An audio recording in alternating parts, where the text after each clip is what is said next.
It's time for Twig This Week in Google. Jeff Jarvis is here, professor of journalism at the State University of New York, Stony Brook. Paris Martineau from theinformation.com. We're going to talk about the Department of Justice and their plan to force Google to sell Chrome. How is that going to work? We'll also talk about Comcast's plan to spin off MSNBC and CNBC. Is it the end of cable TV? Very possibly. Plus, Google is about to develop a new laptop. It's not a Chromebook. It's based on Android, the Google Pixel Book. That and a whole lot more coming up next on Twig. Podcasts you love. From people you trust. This is TWiT. This is Twig, This Week in Google, episode 795, recorded Wednesday, November 20th, 2024. Alf's hog is skeeting. It's time for Twig This Week in Google, the show where we cover the latest news from Google, the 1 hour late edition. That's going to be good news for you, Jeff Jarvis, because you'll get to your cacio and pepe. Oh, you got a cookie. A CNN cookie. It looks like a CNN cookie. Yes, yeah. Cookie. We saw you on. I turned on the TV at 7:25. Oh my! To watch Jeff Jarvis in a round table.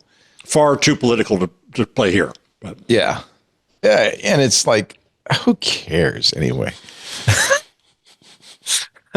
I guess you got to talk about something. If you're a 24-hour news network, that you got to talk That's about exactly something. what it is. Yeah. I guess you got to invite some guy on to talk about Well, Jeff's something. great, and Jeff kicked the conversation off and pretty much nailed it, and that was that.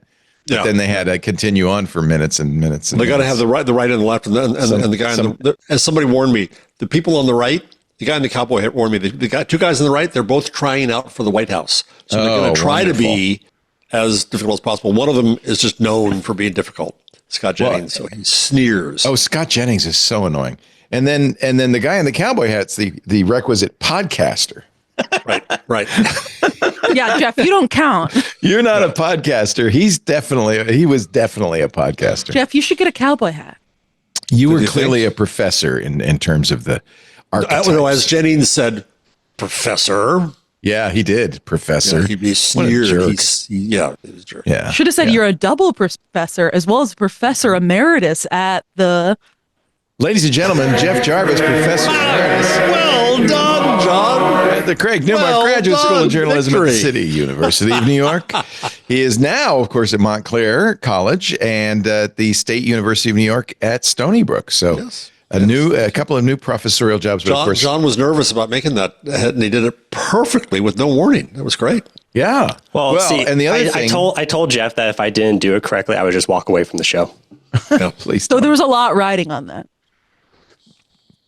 And you were introduced on that CNN show as the author of the Gutenberg parenthesis. I thought a very nice plug for you and the web we weave. Yeah. That's Paris Martineau, the youth of the show, the young person, the person who adds the energy, the spunk, the vim, the vigor. I'm going to be bringing a weird energy today because I've been up since 2:30 or 2:30 in the morning. Why? And I had a lot of extra work to get done this morning. By 10, I did some math. I was like, well, this is what needs to happen. And I thought I'd honestly be feeling worse. The fact that I'm not feeling worse is concerning and probably indicates that something crazy is coming out of my mouth. How much caffeine have you had, Paris? Honestly, not that much. Really? I've gotten back into brewing my own coffee, so I had a couple cups this morning, but, I stopped at my usual time. You're sounding a little caffeinated. I mean, I definitely am sounding and acting caffeinated. I'll give you that. I have my energy is peaking in a way that suggests downfall is approaching. But well, we better get this show on the road then. Let's get it over with. Paris, of course, writes for The Information at theinformation.com. Let's see.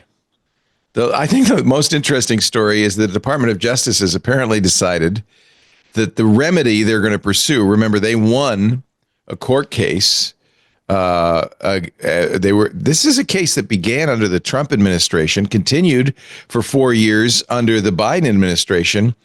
And the judge is now considering remedies the court ruled that Google illegally monopolized the search market to require measures related. Oh, this is the remedy. The DOJ says, you know what, Your Honor, you know what Google could do? They could sell Chrome.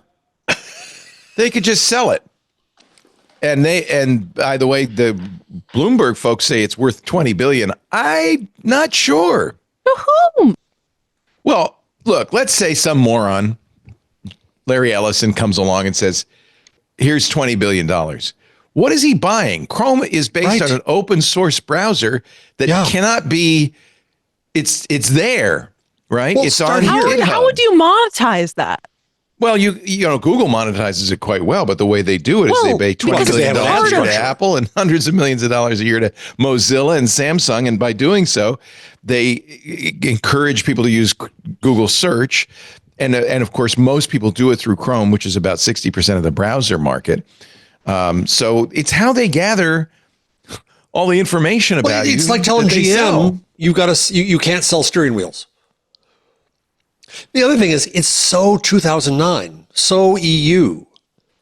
Well, I think the argument that at least on the Windows Weekly show earlier, Richard Campbell suggested is this is just the opening shot of a negotiation, which will end in a consent decree.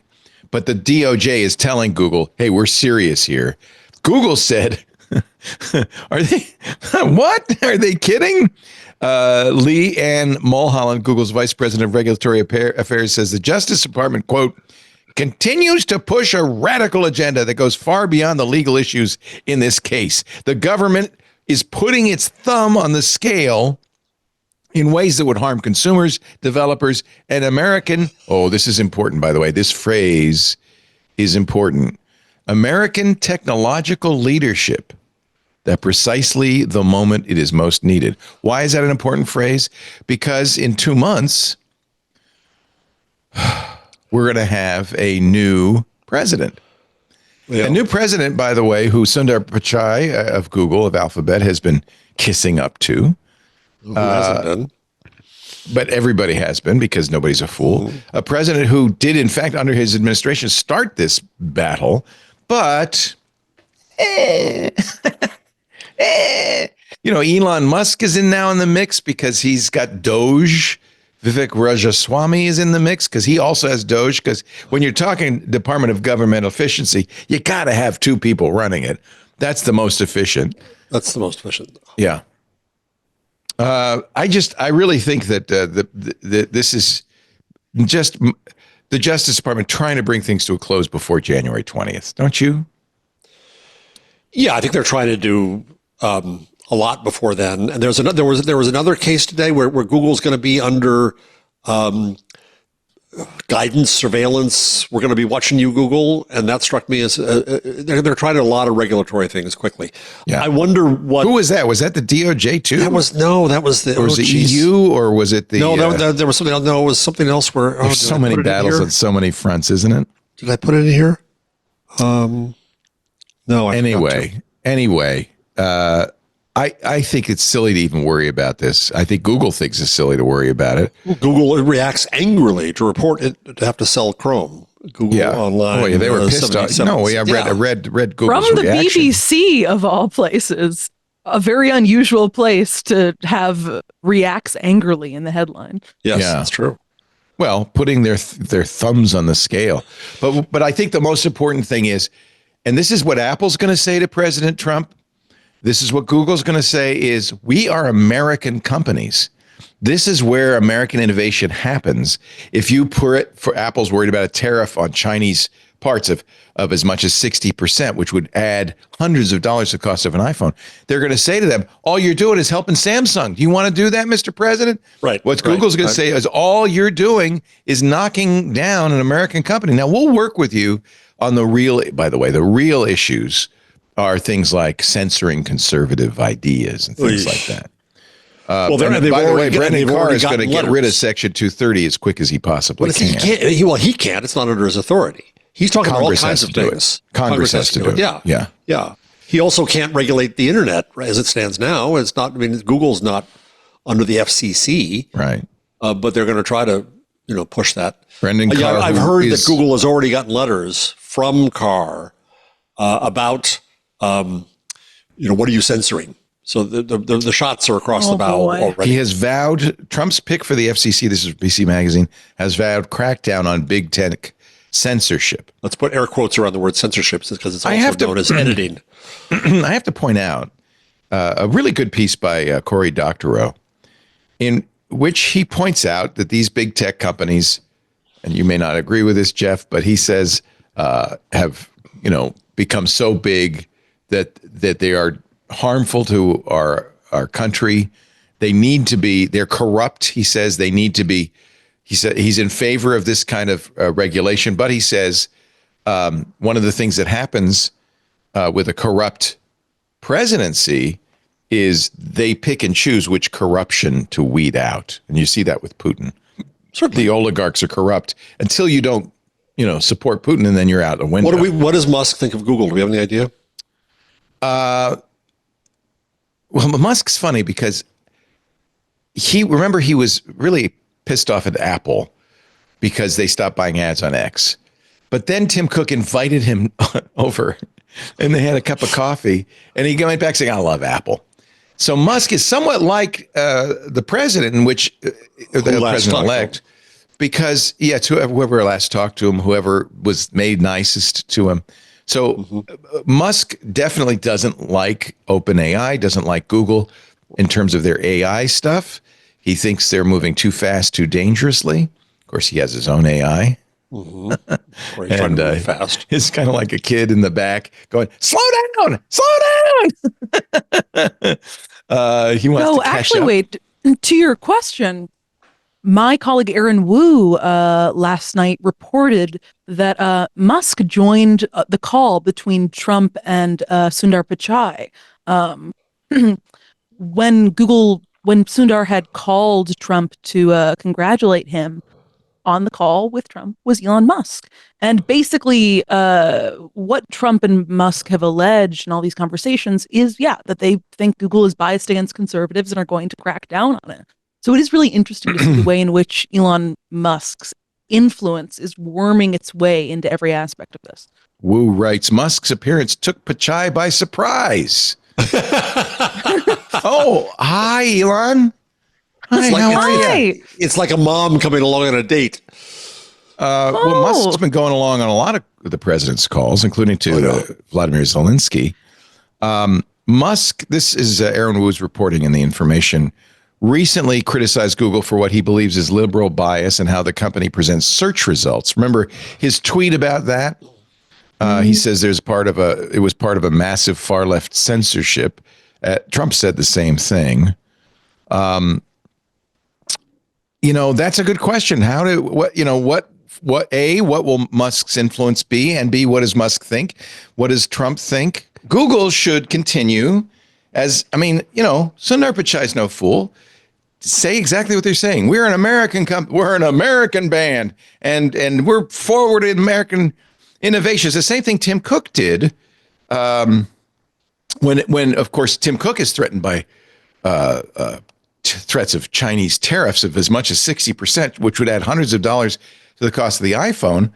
The way Cook got Trump to stop that last time was to point out that only benefits Samsung, a South Korean company. So I think Google's going to be fine. All Google's going to do is say, but here's the American company. Don't hurt us. The question for Google is that it's one matter if you're, MSNBC and you're liberal, but Google really isn't. Google really does try to be fair, and they have, ranking algorithms, and every ranking is a decision that's made. That it would be really hard, right, to say that. But the propaganda machine does not care. It does not believe that.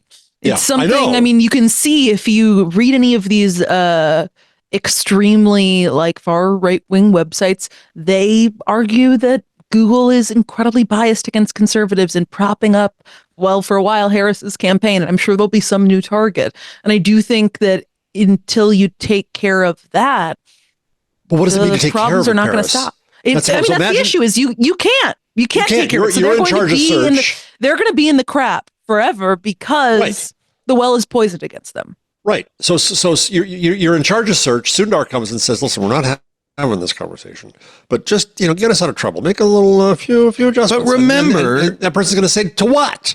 Remember that Silicon Valley has a voice in this administration. It's not just Elon Musk; it's Peter Thiel. Well, like that makes you feel better. Yeah, I mean, actually, none of them like Google, do they?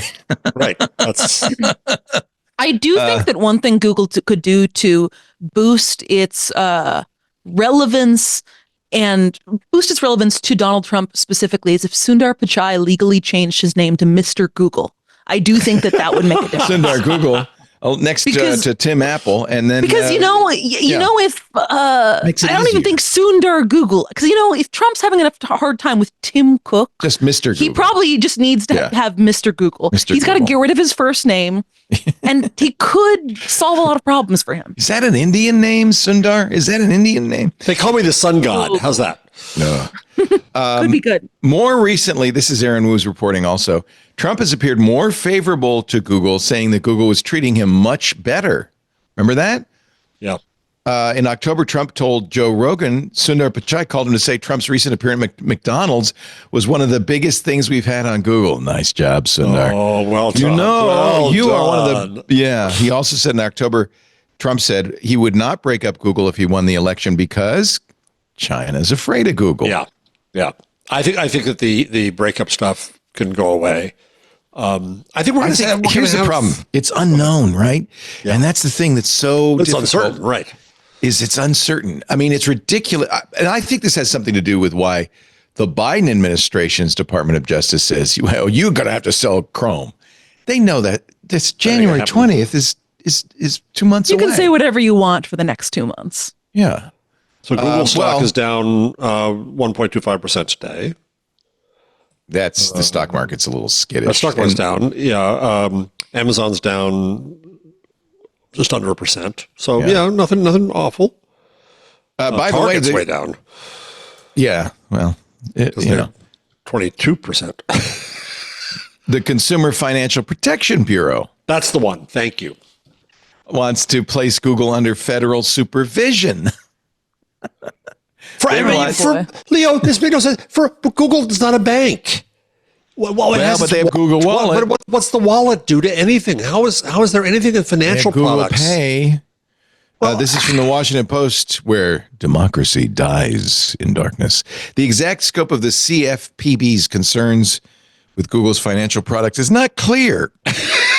What financial products? Appear to be final. Yeah, exactly. Wallet. And by the way, director Rohit Chopra is gone January 20th. Right.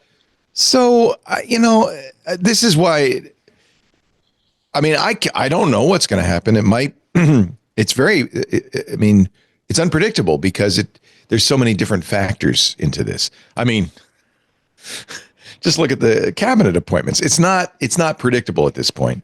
And I think Google, like every tech company, should just, continue paddling, say we're an American company. You don't want those ugly Chinese people to win, do you? Or Kim Jong-un's enemies in South Korea. Right. So anyway, we report the stories, but I think that we will just have to wait 2 months to know what any of this means. Yeah, the reason I went to the stock market is I think if the stock market thought there were really bad uncertainty, you'd see it, but they don't. Oh yeah, when Vivek Ramaswamy said, "Oh, and by the way, we're going to have a free tax tool so you can report your taxes to the IRS," which, by the way, is a very good idea. Yeah, stock market punished Intuit and makers of TurboTax. And H&R Block, the makers of the other tax program. Hey, listen, if Doge like 5 to 7%. I mean, yeah. If Doge could do that, that would be good. Yeah. This is why I'm almost don't even want to complain about anything because we just don't know. We don't know. That's well, true. if we can't complain, then what are we doing here, I know. Leo? What are we doing? Let's just go. Well, net neutrality is another big question since you mentioned the FCC before. But Brendan Carr does not like it, but we've ridden that roller coaster and Comcast doesn't work. But other than that, yeah. God, I just had a war flashback to Ajit Pai doing the Harlem Shake. Remember that? That's What a dark time. What a dark time in our By the way, collective history. I should mention I am on Starlink right now, so Elon could at any time pull the plug. Be nice, Elon. That's the other thing that's unknown, right? I kind of feel like from now on, we shouldn't really do stories might, could, would, want. No, I think you're right. I think you're we right. should do did. When something happens, we'll even says will is not reliable because people say things. No one knows. And no one knows. And Elon says he's going to, have a self-driving cab in a month, and until you see it, we're living a post-fact world, and I think we just have to accept that and kind of watch what's going on and report on it, and we'll let you know. I honestly don't think that the tech sector, as much as there's been rhetoric against them on both sides, I don't think the tech sector is going to suffer at this point. It's too much a part of our GDP. Yeah, don't you think? And if we're going to go in a trade war against China, we can't, I don't think the argument that it's too much of our GDP is necessarily the reason why nothing could happen to the tech sector. The tech sector has undergone a period of immense growth and unrestrained or unregulated growth. And I do think it would make sense that something's got to give at some point. Well, what would be wrong with letting the market do that, punish them? I mean, the real question, the honest thing, the real antitrust question is are any of these companies so big that you can't compete against them? And there's some evidence you can't compete in search, for instance. But search is not but yes, you can, because TikTok is now search. Right. ChatGPT is now search. I've been using Perplexity AI for search. It's fascinating. Yeah, that's the thing. And so it's always, that's why the sell the browser is so 2009, so Microsoft, so EU, it's 3 wars ago. It makes no sense. Yeah. So NVIDIA's results just came out. Up 94%. Did they have a good yes. quarter? The sales were up 94%. Almost doubled. Wow. Yeah. Profit reached 19.3 billion. However, this is the market, fell 2% because it just wasn't quite as much as they wanted. Yeah. Well, NVIDIA had really been overheated because of the words AI or the letters. Well, and their chips have been overheating lately too, which is the other issue. So cooling in an overheated market, is that what you're saying? Yes. Yeah. It's funny because for a long time I've asked myself, should I report quarterly results, stock prices? Because that it's a little bit removed from actually what a company's doing, how they're, and whether they're serving consumers, whether we get value out of them is a little bit of a different question. But the market there is the wisdom of the crowds. The market sentiment has some value, I guess. Maybe not anymore. I don't know. It's interesting to watch. It's interesting to see. It's the same market that pumped everything that had the word blockchain on it for like a couple of years. AI is just the new blockchain. What is it? Long Island blockchain tea or something? Yeah, they turned it Long Island iced tea into Long Island blockchain. Yes. That's. I would argue it's an argument against the wisdom of the market. Yeah. It did very, very well. Brennan Carr did write this is a funny story for me. So Newsweek points out that Brennan Carr, who will be the next chairman of the FCC, he is currently a GOP commissioner, so it doesn't even need Senate approval. He's in. He, it turns out, wrote one of the chapters of the Project 2025 report from the Heritage Foundation, the blueprint for a conservative presidency. And I went, oh no, here we go. And then I started reading it. And I thought, well, actually, this isn't so bad. It's not as radical as I thought it was going to be. No. Yeah. The shadow banning, that kind of stuff. The complaints about censorship. This is complaining, but it doesn't say anything. He also points out, that there's not a lot you could do about it because of Section 230. He says some of the immunities tech companies have under 230 should be eliminated. But as you point out, Congress has to do that.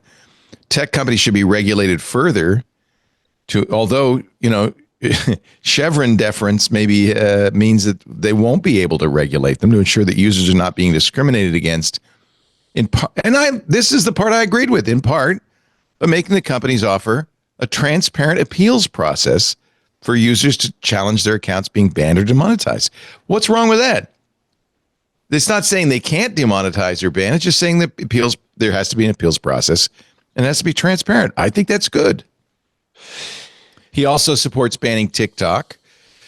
This is going to be controversial. It's really unknown that January 19th is the theoretical deadline for TikTok. Yeah, there's no way that's happening on January 19th. Because the next day you'll have a new administration. Carr says TikTok provides Beijing with an opportunity to run a foreign influence campaign by determining the news and information the app feeds to millions of Americans. I should point out that China also uses Facebook, X, and Instagram to do exactly the same thing. Very effectively, right? We know that. Russians do too. He supports increasing federal funding to an existing rip and replace program for network infrastructure, getting rid of the Huawei stuff. That's fine. He is in favor of closing loopholes and further regulating Chinese tech firms in a variety of ways to prevent them from accessing American markets. Okay. He says Starlink is a technology the FCC should promote. Starlink, Elon Musk's. Yeah, that's Starlink what I'm going to say now. You bet. Will have instant. He says the FCC should increase the pace it reviews and approves. Why bother reviewing if you're going to approve? Yeah. It reviews and approves satellite launch applications for. Now, this is good. Starlink and Amazon's Kuiper, which is a competitor to Starlink. Good. That's good. Is Kuiper up and working? No. No. Okay. No. FCC should be more transparent about the decisions it makes. Part of the reason Kuiper is stymied a little bit is Elon is the only guy with the launch capacity. Oh. Right? Starlink has SpaceX. I'm actually curious where Amazon's Kuiper stands right now. They're not the only one considering a satellite network. Everything you need to know about Project Kuiper, Amazon's satellite broadband network. Okay, mission, launch and deployment. They have had secured, they're getting the European Space Agency to launch them. Oh, and Blue Origin and SpaceX and the United Launch Alliance. But they haven't, as far as I know, they haven't launched anything yet. So they've got people, they've got technology, they've got safety and sustainability. And more than 1,000 people are working on it. So maybe this is just the kick in the butt Amazon needs to get Kuiper off the ground, which would be great. I'd love to have a second alternative to Starlink. Nothing wrong. Well, actually, what you need is a second backup. You need 3. I was about to say, you do need, in case your Starlink goes out, we could have a 10-second delay. Starlink is great. It never goes out. It's really good. I'm in the middle of a now you're saying cyclone. That. Now you're saying that. Just very good work, Leo. It's going to go out in 30 seconds. Do you still have that backpack is you Grok used to in the room with Southwest? us right now? I like Starlink. In fact, I think Elon Musk, we got to give him credit for being the smartest man alive. He's a super genius. Reigning in big tech. Too. Yeah, he's a beautiful. Have you seen his son? He's a cutie. Carr argues that the largest technology companies, including Meta, Alphabet, and use content moderation techniques, including shadow banning and demonetization. Bad. No good. Don't do that. The FCC should be more transparent about the decisions it makes. He argues it currently engages in wasteful broadband spending policies. I have to see what that means. And overregulates the communications industry. That means don't give it to poor people. But yeah, it means also don't tell Comcast what to do. He says agencies should look at eliminating outdated regulations or all regulations. Why not? But honestly, not a lot of this is hair on fire. It wasn't exactly. Yeah, it wasn't. He likes some stuff in Project 2025 that was creepy, but this is not. Yeah. Everybody's saying, Leo, don't say anything bad about Elon.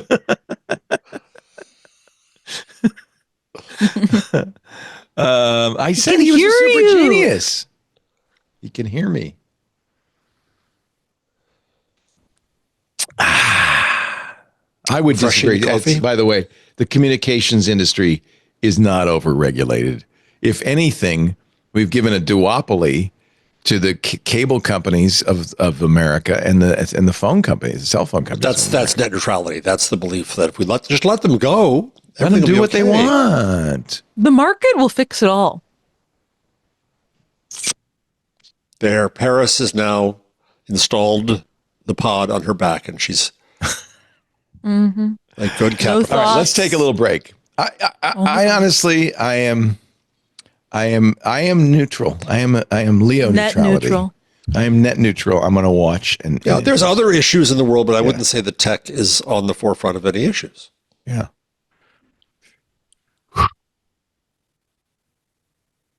Yeah.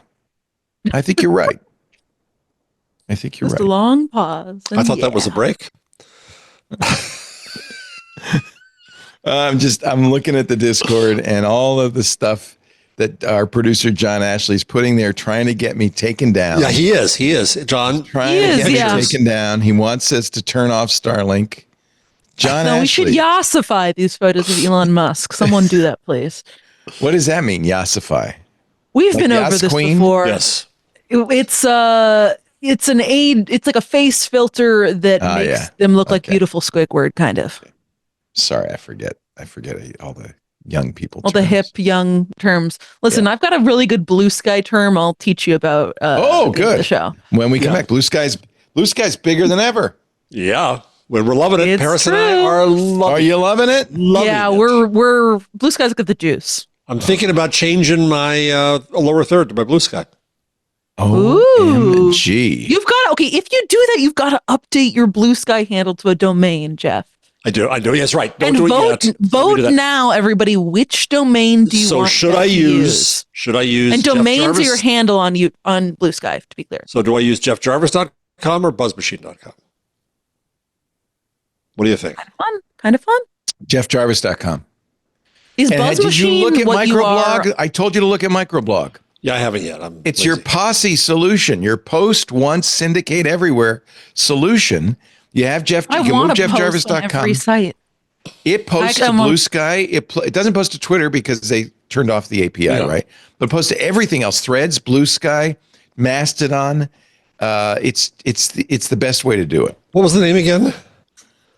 Micro.blog. That's right. It's where Leo FM is. That's my blog. I moved it over there after we shut down the studio, leo.fm. But so I can post something on my phone on microblog, and it will go to all of those places.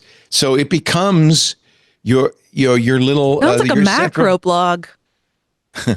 Well, the idea was initially, Manton Reese, the guy who created it, the idea was that he was going to kind of make up ActivityPub, Twitter-like microblog. That's what Twitter is a micro posts, right?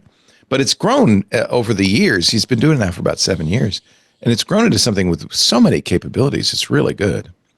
I use Aaron Parecki's Quill utility to post, which makes it so good. You could put notes there. You could put short blog posts, long blog posts, and then it syndicates. You probably could syndicate to Substack through it too. Anything, it's ActivityPub. It supports all those things. It's really wonderful. Anyway, that's not the commercial. That was not the commercial. I do have a video though that I want to share of Elon and Donald dancing. They're good. They're really good. Look at that. That's your guy. That's my guy, baby. Love you, Elon. Keep up the good work. Our show today brought to you by Aunt Pruitt says he got 500 new followers on Blue Sky in just a couple of days. And you've got to be on a starter pack somewhere. We can't check which starter packs we're on because you can't see which starter packs you're in? Normally you can, because we're going to do this one brief digression and we're going to go to the ad we almost started. Normally you can, because there's this third-party site called Clear Sky that lets you show who any particular user is blocking or being blocked by. It also shows the lists you're on, and starter packs are lists. Yeah.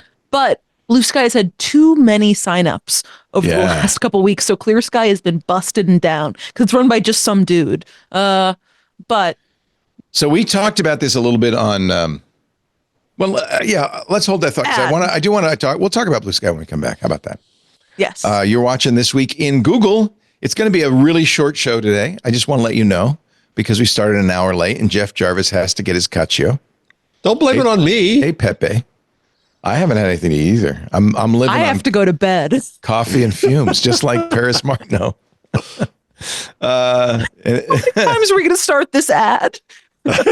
Poor Paris. I'm just torturing you now. Is this the fourth one? I'm torturing you. That's all. Our show today brought to you by our good friends at ACI Learning. You may say, well, how could they that's the folks behind IT Pro TV. Oh, those guys.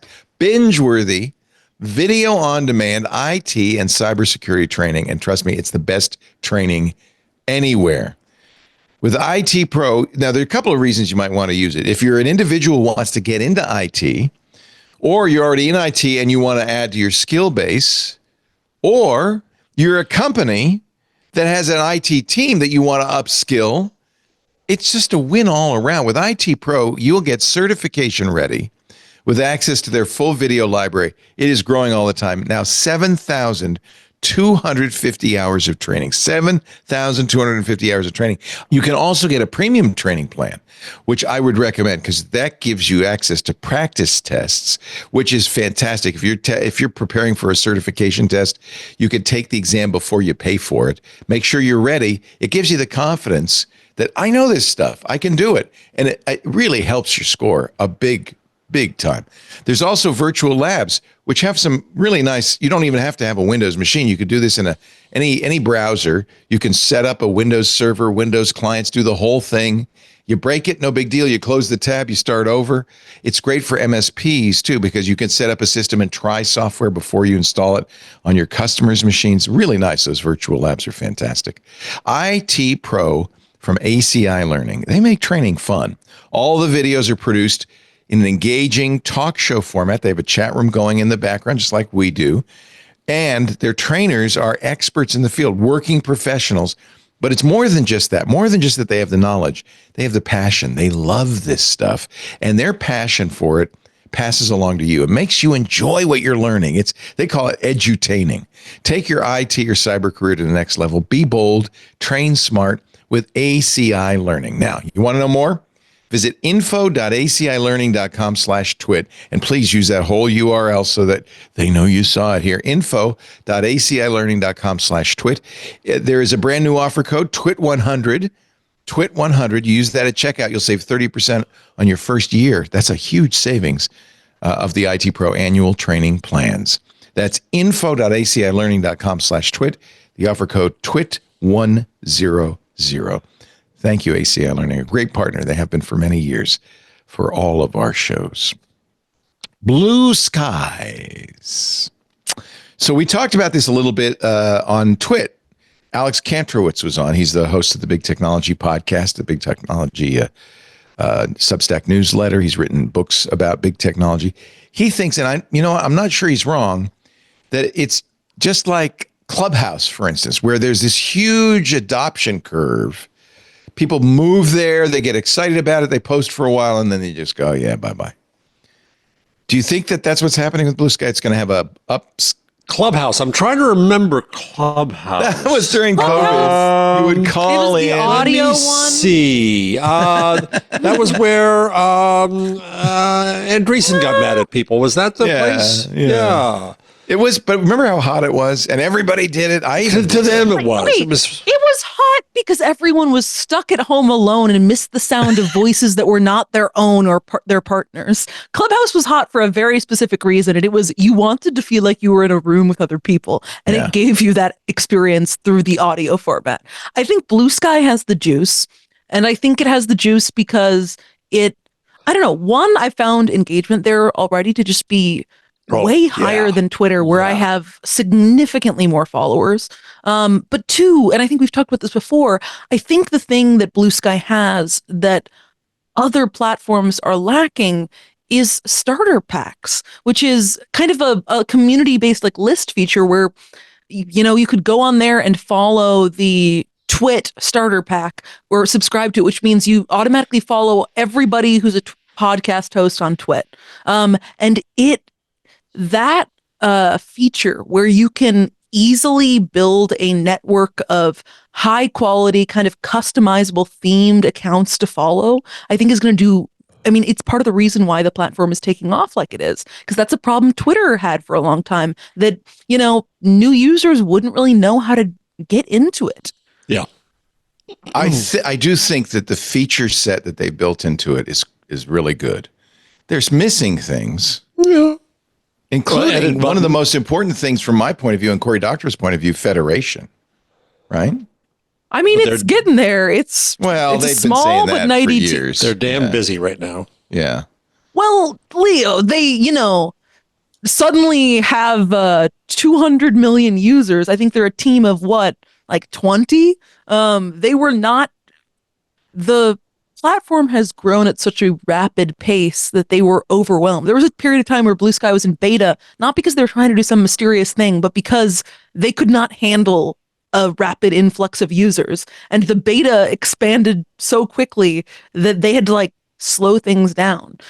It's a site that's a work in progress. I think that, I don't know, for what it is right now, it's quite fantastic. My wife joined Bluesky 7 minutes ago, so now I know it's real. Yeah. Now there we go. Okay, I'm joining her right now. Hi, Lisa. Follow Lisa. I'm leolaporte.me on Bluesky. Actually, I'm one of the first 5,000 people to join. I joined very early on, but haven't been all that active. Actually, microblogs made it possible for me to be more active because everything I post on microblog goes to Bluesky as well as Threads and So Lisa was already there, and I was already following her. She just posted for the first time. That's pretty funny. Does she have she any has other 730 posts? followers already. Yeah, but no posts, just the one. Good for her. I actually really like her post. It says, "Well, here we go, Bluesky." No, we are still on X. She responded in 2023 to, "I love our rice cooker," she said. Oh, we do. We do. The Zoji Rushi, recommended by Doc Rock. It's the rice cooker everybody uses. Yeah, she started then and then. I love my Zojirushi rice cooker. It's great. It's like the Brother laser printer that everybody has. It's got fuzzy logic. Well, I've got a Canon. Jeff has a brother. I have a brother. How do you know that? Here's the question. We've had this exact exchange before where I have casually said, because someone has mentioned Jeff has a brother, and I'm like, well, I have a Canon and Jeff has a brother. And you guys are like, how do I know that? And I know that because we've talked about our different printers. And the old guy. we not only talked about it, but the headline, the name of an episode was Paris's Can, or like Jeff's brother Paris's Canon, or something like that. So what does it mean to yassify something? That's all I want to know. I just need to know. No, teasing. So here's the real question. People obviously are leaving X to go to Bluesky, right? That's why it's growing. And its growth is outpaced now Threads. It's about as big as Threads. Yeah. It's good. Yeah. So, but my question is, and I asked this on Sunday too, is it because we need something like Twitter? We have to have something like Twitter? Mm-hmm. Yeah, I do. I want it. One of the things Maslow's hierarchy of needs, Twitter is pretty low. Is it there? But it's not in the top. It's definitely there. So one of the things, Jeff, you said that is so important about X is Black Twitter, a place that Black people can go and feel safe and communicate with one another. And there's been an effort now on Bluesky. There is, in fact, something called Black Sky, which is Black users on the network, and they're trying to keep it safe. I think that's Bluesky is a response to that issue. In the very early days of Bluesky, they were very smart. They reached out to important people in Black Twitter, invited them in, listened to them, and then they screwed up because a few users used the N-word in their usernames, and in the view of many, Bluesky just simply didn't respond fast enough, and so people felt a lack of trust and safety. But the problem and also there are affordances that Black Twitter wants that don't exist. For example, this has been the issue with Mastodon, because you can't retweet there because the search doesn't exist there. Black Twitter said, it doesn't work for us. Right. And this is what I heard in the Black Twitter Summit, to which I had the privilege of playing host last year. That might have changed though more now. Is it better now? I think it's getting so bad at Twitter. People are still there. They're still there. Yeah. But the real issue is it's hard to move a community. you just, it's easy for me as an individual to go somewhere and, hey, Leo's there, Paris is there, oh, that's cool. And then it finally builds up. It's another matter when you have, a whole structure of affordances and norms and memes and language. How do you restart that from scratch? That's not easy. I mean, I will say, I think part of the reason why I've had such a good experience at Bluesky so far is I joined because a lot of the weird online posters I follow had suddenly joined too. And I went there and I immediately felt, oh, great. Well, the fact is, the moment I knew that Bluesky was the platform for me is when Drill tried to join Bluesky, but then realized his handle was taken. And he was like, oh, I've used a different thing. And all the people who created Bluesky were like, no, Drill. The first thing you get if you're a Bluesky employee is a printed hardcover book of your tweets. We reserved the handle for you, Drill, because we weren't sure whether or not you'd come. And that's when I was like, this is the place for me. Yeah.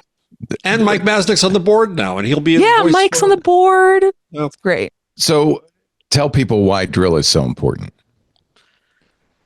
Drill is a canonical weird Twitter poster. There's, I guess, a more explicit version of the description of it, but I don't want to hear the John Hay, so I won't say it. I have it ready just in case. It is, all right. He's just here's a peremptory hey. Hey! Oh, too late. I couldn't get it fast enough. Wow. I thought I was going to interrupt. I even, went low so it would drown it out. No, instead you just got to hear me whisper that. And I hope that was good for all of you. John shaking his head. I see that. By the way, I see the S word on CNN all the time now. Everybody says it. They said it on your little round table thing. Did they? It's an okay word now. Yeah, it is. It is. I'm not sure I like that. Yeah, I agree with you, John. S word is not okay. Hey! So you're saying you're giving me permission not to bleep it out in post? No, you better bleep it out just in case. Just that little whisper. You couldn't have children hear that. No, you know what? That's really our rationale. It's what John was always saying is we do have kids listening. We don't want their parents to say, oh, you can't listen to that show. It's explicit. So that's why we do it. I think it's a good thing to do. Do you use Deck Blue or do you use the canonical Bluesky? I found myself using canonical Bluesky a lot more, which is strange to me because I used to be a big TweetDeck user, which is what Deck Blue is modeled after it. Yeah. I do really like it. I have just found lately, because when I was using TweetDeck, I had a really good system of like 24 different columns that I had figured out over, years of kind of experimenting. And I haven't found that many yet. Right now, I think, especially because the platform is still a little glitchy because so many people have signed up in the last 2 weeks ago, I was using Deck.Blue. This week, some of my feeds are a little on the fritz, because there's been a surge in users, so I haven't been as much. But I've still just been really enjoying using the various feeds on my homepage. 20 million users in its first year. Of course, Twitter has, we don't know, but roughly 350 million monthly active users. But 20 million's getting there. Oh, yeah. And it's enough for great interaction. It is a critical mass. Yes. It is. Yeah.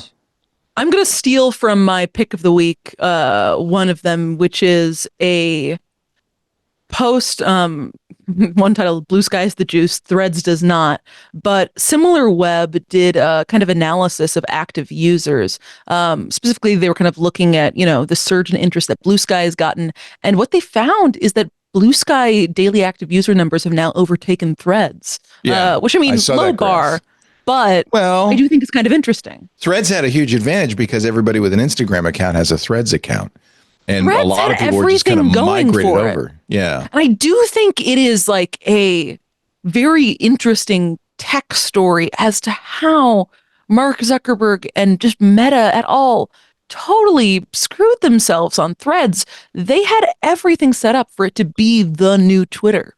But they messed it up. Yeah, the user interface there just does not make sense. To interact with stuff is really hard. there's too many barriers to. They also deprioritize political content. They deprioritize links. Yes, and those are two huge buckets of content that power the core of Twitter. It's no surprise that, like, Twitter, a platform which, albeit small in comparison to something like Facebook or Instagram or any of these other platforms, but still it did power the conversation in large part because it was a source of political and journalistic activity. Like, it's what got us Trump in many ways. I just signed up to Deck Blue for the first time. It looks pretty nice. Yeah, it's nice. I mean, you have to basically add a bunch of different feeds in there. I really want to, at some point, start making my own algorithmic feeds when I have time, and then putting that in there. But like right now, there's suddenly 156 new people are following me. And I don't know where that comes from. It's been happening in little spurts. It's because you're on a starter pack. I'm on a starter pack, and again, you wish you knew where you were so you could thank people. That's nice. People out there, if you've got a good starter pack, add me to it. I got to catch up with Jeff. How much does Leo have there? Leo? 7,000, something like that. I got to catch up with Leo. I'm behind Leo. But I'm ahead of Leo. I'm posting. Yay. I apparently am not on a starter pack, or at least not a good starter pack. Yeah, you are. You're on. Yeah, you are. You've got like 7,000. John is sitting there saying, TV starter pack. John is saying, what did I do? Make liver? Chop liver? We did create a TWiT starter pack. So if you want to add all the TWiT people to the show, the TWiT starter pack, we'll get you everybody. Lisa, me, Micah, Richard Campbell, Andy Anako, Jason Snell, Rosemary Orchard, Jeff Gutenberg, parenthesis Jarvis, Paris Martineau, Paul Thurrott. Wow, that's a good everybody. Benito. Yeah. Looks like our whole team. Yeah, because Bluesky is the juice. It's the juice. I'm going to follow all of them. You already are, I think. I'm sure I am. But that's how easy it is if you have a starter pack. And that's really nice. That is a nice feature. I was delighted to be on Mike Masnick's. I was honored and happy. I was very nervous as I went through the list saying, am I here? Am I here? Am I here? There I am. I know. I'm jealous. Hey, good news. Elon Musk and Vivek Ramaswamy have decided to launch a podcast for the Department of Government Efficiency. Because, it wasn't efficient enough already. They need to do podcasting, the height of efficiency. It feels like they're spinning, they're doing a little bit more than they need to do for real efficiency. I'm just saying. Yeah. I think they should add another head. I think David Sachs needs a job in the administration. I think, Jason Calacanis would be great on this. Oh, Jesus. This week in government efficiency. If they do that, you're gonna I'll plots. I will plots. All right. We can move on. I think every time we talk about Bluesky or Twitter, I feel like there's a large group of people who say, who cares? Fine, don't do it. That's okay. No, but I just feel like we in the media and we care, but I think that it's not a general purpose platform. Yeah, except that's where you find out about Dogecast. Yeah, we like to talk to people. That's what it is. I do not. I talk to people all day. I'm ready now. Yeah, I'm done with the show. Once it turns off, you're done. The last thing I want to do is create more content. Have you seen the AI granny that bores scammers? We talked about this on Sunday. I saw. Yeah, well, it's O2, so it's a marketing thing. So O2 is a mobile operator in the UK, and they say they created a AI-generated scam baiter tool called Daisy. It mimics the voice of an elderly woman, and it just tries to waste the time of fraudsters. The video is actually funny. I'm going to skip ahead. Created by O2 to waste phone scammers' time. So that's her. So W is then a dot. 3 times W and then dot. I think your profession is bothering people, right? I'm just trying to have a little chat. Nearly been an hour. For the love of... Gosh, how time flies. It's showing me a picture of my cat, Fluffy. It's showing you a picture of your cat, Fluffy. Stop calling me dear, you stupid... Got it, dear. Because while they're busy talking to me, they can't be scamming you. I love it. I think it's real. I mean, it's pretty funny. Are they actually using it? Yeah. They say they've been, this is according to PC Magazine. Let me see. Let me give credit to Jabeen Joseph, who wrote the article. Daisy's been taking calls from fraudsters for the past several weeks. O2 says, by tricking the criminals into thinking they're defrauding a real person and playing on scammers' biases about older people, Daisy has prevented them from talking to real victims. I don't know if that slows it down, really. There's so many of these people. Yeah. I love the idea. It was trained with the help of a guy on YouTube, Jim Browning, who does the same thing for reals. So he knows exactly what it is that'll annoy scammers the most. It transcribes the caller's voice to text and generates responses using a large language model, all without input from an operator. And at times, O2 says, Daisy keeps fraudsters on the line for up to 40 minutes. Can you imagine how frustrating that must be? The video is, AI generated video, but it is just obviously it's a phone call. Actually, there is a real tool you might like in your Pixel phone. If you have a Pixel 6 or through 9, the real-time scam detection for phone calls is rolling out now. You might have seen Google's demo of this at Google I/O. It listens. This might be a little creepy. It listens for conversation patterns commonly associated with scams. Is it listening to my phone call? How else could it work? Yeah, it's got to be that. Well, suspicious or activity detected for this call. It might pick up and say, it might pick it up locally, and then you'll see that's why pop-up. It's 6 through 9. Yeah, you'll see a pop up, and then it'll. Let's guess. I don't know, folks. I'm not. Hang up or not a scam. So it's powered by a local LLM on this Pixel 9, the Gemini Nano LLM. Gemini. Do you guys pick up phone calls? Just random phone calls? No. Nobody calls me. John does? Wow. Rough. I don't, but I mean, I guess I should. I do if it's to my work number. Yeah. I mean, it's hard because I have to look if it's a 707 area code, my local area code, I have to think about it. Like, is this a vendor or, a contractor or something, or somebody we've been talking to? Often it's not. Often it's a scam call.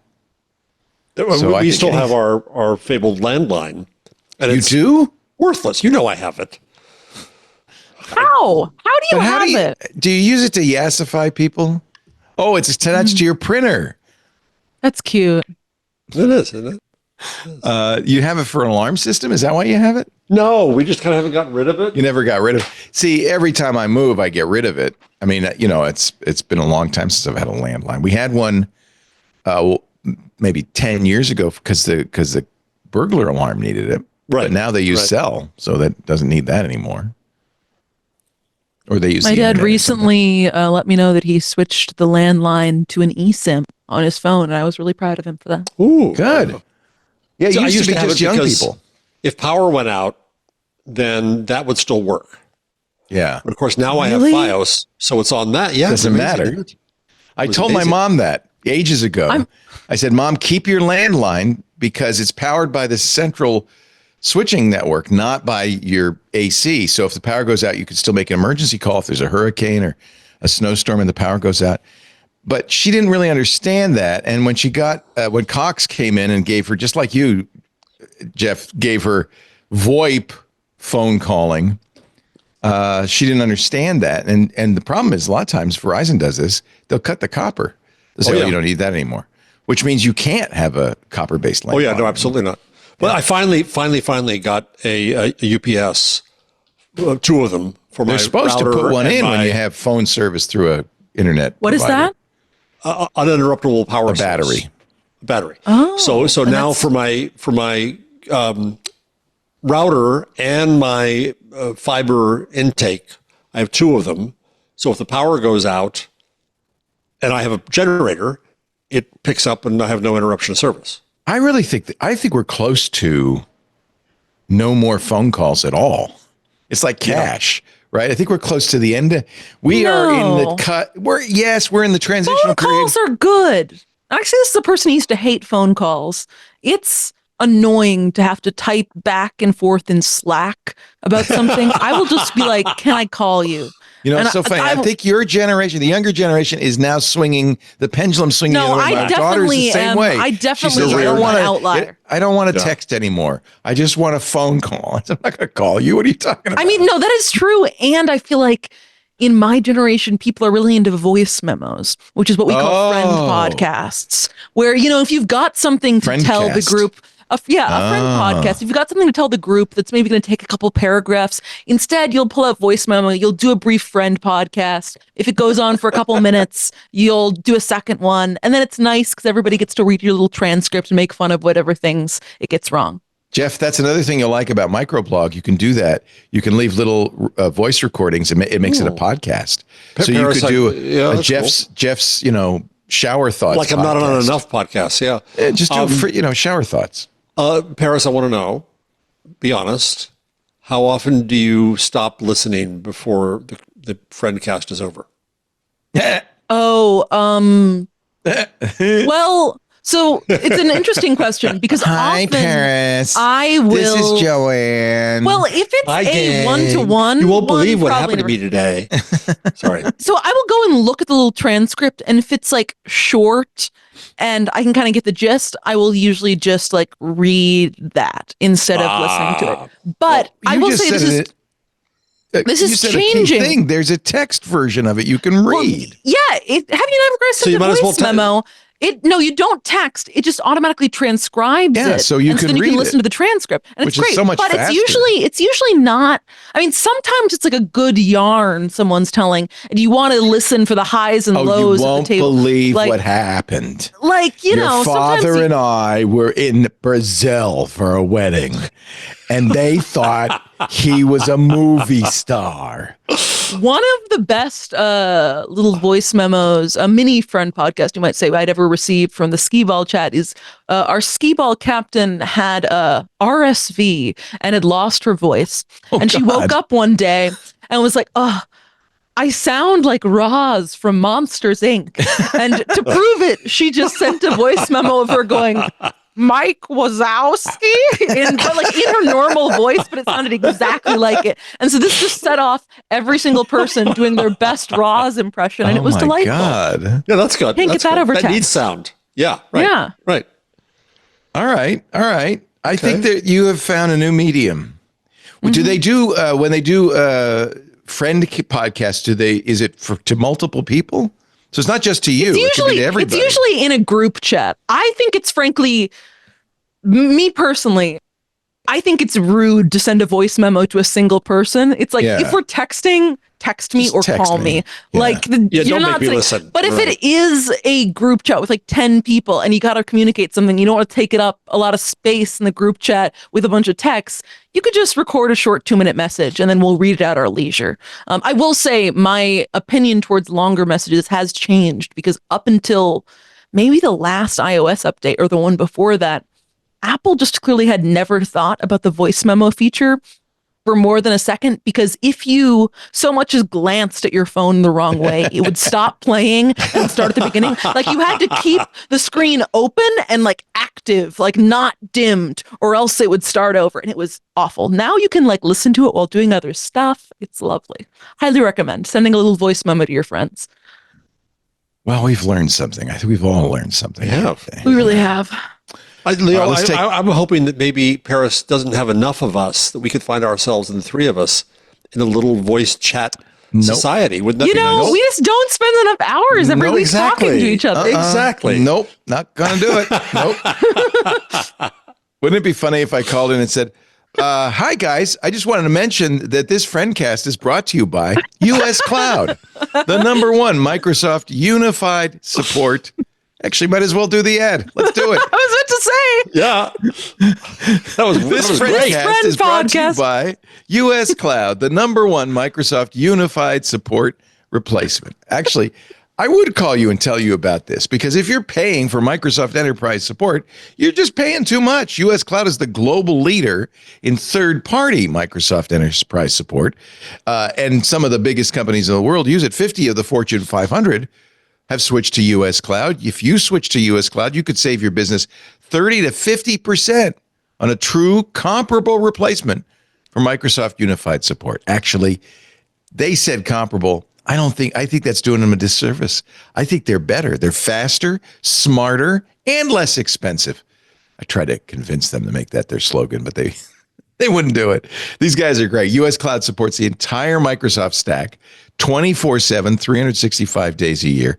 They do respond faster, and they resolve tickets quicker for clients all around the world. Here's the thing. You're going to always talk to real humans. I mean, really good humans, expert level engineer humans. They recruit the best engineers with an average of 14.9 years, and that's for break fix or DSE. They're 100% US based, so your data never leaves the US. Of course, they have clients all over the world, but I think a lot of people would appreciate that. And here's something Microsoft refuses to do, but US Cloud will do: financially backed SLAs on response time. That's because they know when your network's down, when Comcast has failed, your failover has failed, your hair is on fire, minutes, seconds matter. Initial ticket response from U.S. Cloud averages under 4 minutes. That's fast. In 2023, 94% of U.S. Cloud's clients reported saving at least a third when switching from Microsoft Unified Support to U.S. Cloud. And we're talking Fortune 500 companies, large health systems, major financial institutions, even federal agencies have switched to U.S. Cloud. U.S. Cloud ensures that vital Microsoft systems are working for over 6 million users globally every day. I'm talking big brands like Caterpillar. HP uses U.S. Cloud, Aflac, Dun & Bradstreet, Under Armour, KeyBank. Here's the best endorsement of all. Even the IT folks at Gartner have chosen U.S. Cloud for their Microsoft support needs. I saw an interview with the director of information technologies who said, quote, and I'll quote this, and within an hour, U.S. Cloud responded with, I want to say, 4 engineers. So not only did they bring the right people to the call, they brought the cavalry. I felt like, wow, that was amazing. That was unlike anything I'd experienced with Microsoft in my 8 years of being with Premier. We made the right choice. And when it comes to compliance, no one gets it better than U.S. Cloud. They are ISO, GDPR, ESG compliant. For U.S. Cloud, it's not just a regulatory requirement. It's a strategic imperative that drives operational efficiency, legal compliance, risk management, and frankly, corporate reputation. These standards foster trust and loyalty among customers and stakeholders. They attract investment. They ensure long-term sustainability. You should look for this, frankly, in whoever you're going to do business with. This is how you have success in a competitive global market. uscloud.com. They do it right. They are great. Book a call today. Find out how much your team can save. US Cloud. Call them, uscloud.com. Book a call. Talk to them. See how much they can save you. And by the way, it's not just saving money. It's better, faster Microsoft support. Or less. uscloud.com. Go ahead and give them a call. And if they ask, would you please tell them you heard it on This Week in Google? That will help us quite a bit. Did you see Coca-Cola's controversial AI-generated ad? Did you? What? Are you guys out there watching ads? No, we watch stories about ads. I actually have not seen this, but no. I watch TV with adverts. Do you ever watch football?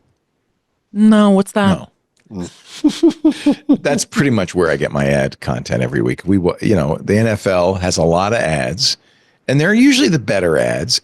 Coca-Cola every year does a Christmas ad, right? And so this year they did one. I think it's pretty apparently AI generated. Let me play a little bit of it for you. So it's got the polar bear. They always do the polar bear. There's the Coca-Cola truck. I mean, can you tell if you look at this? You could tell it's AI generated. Yeah. Yeah. Do you have a problem with that? I think it looks cool. I don't think any advertisement looks cool.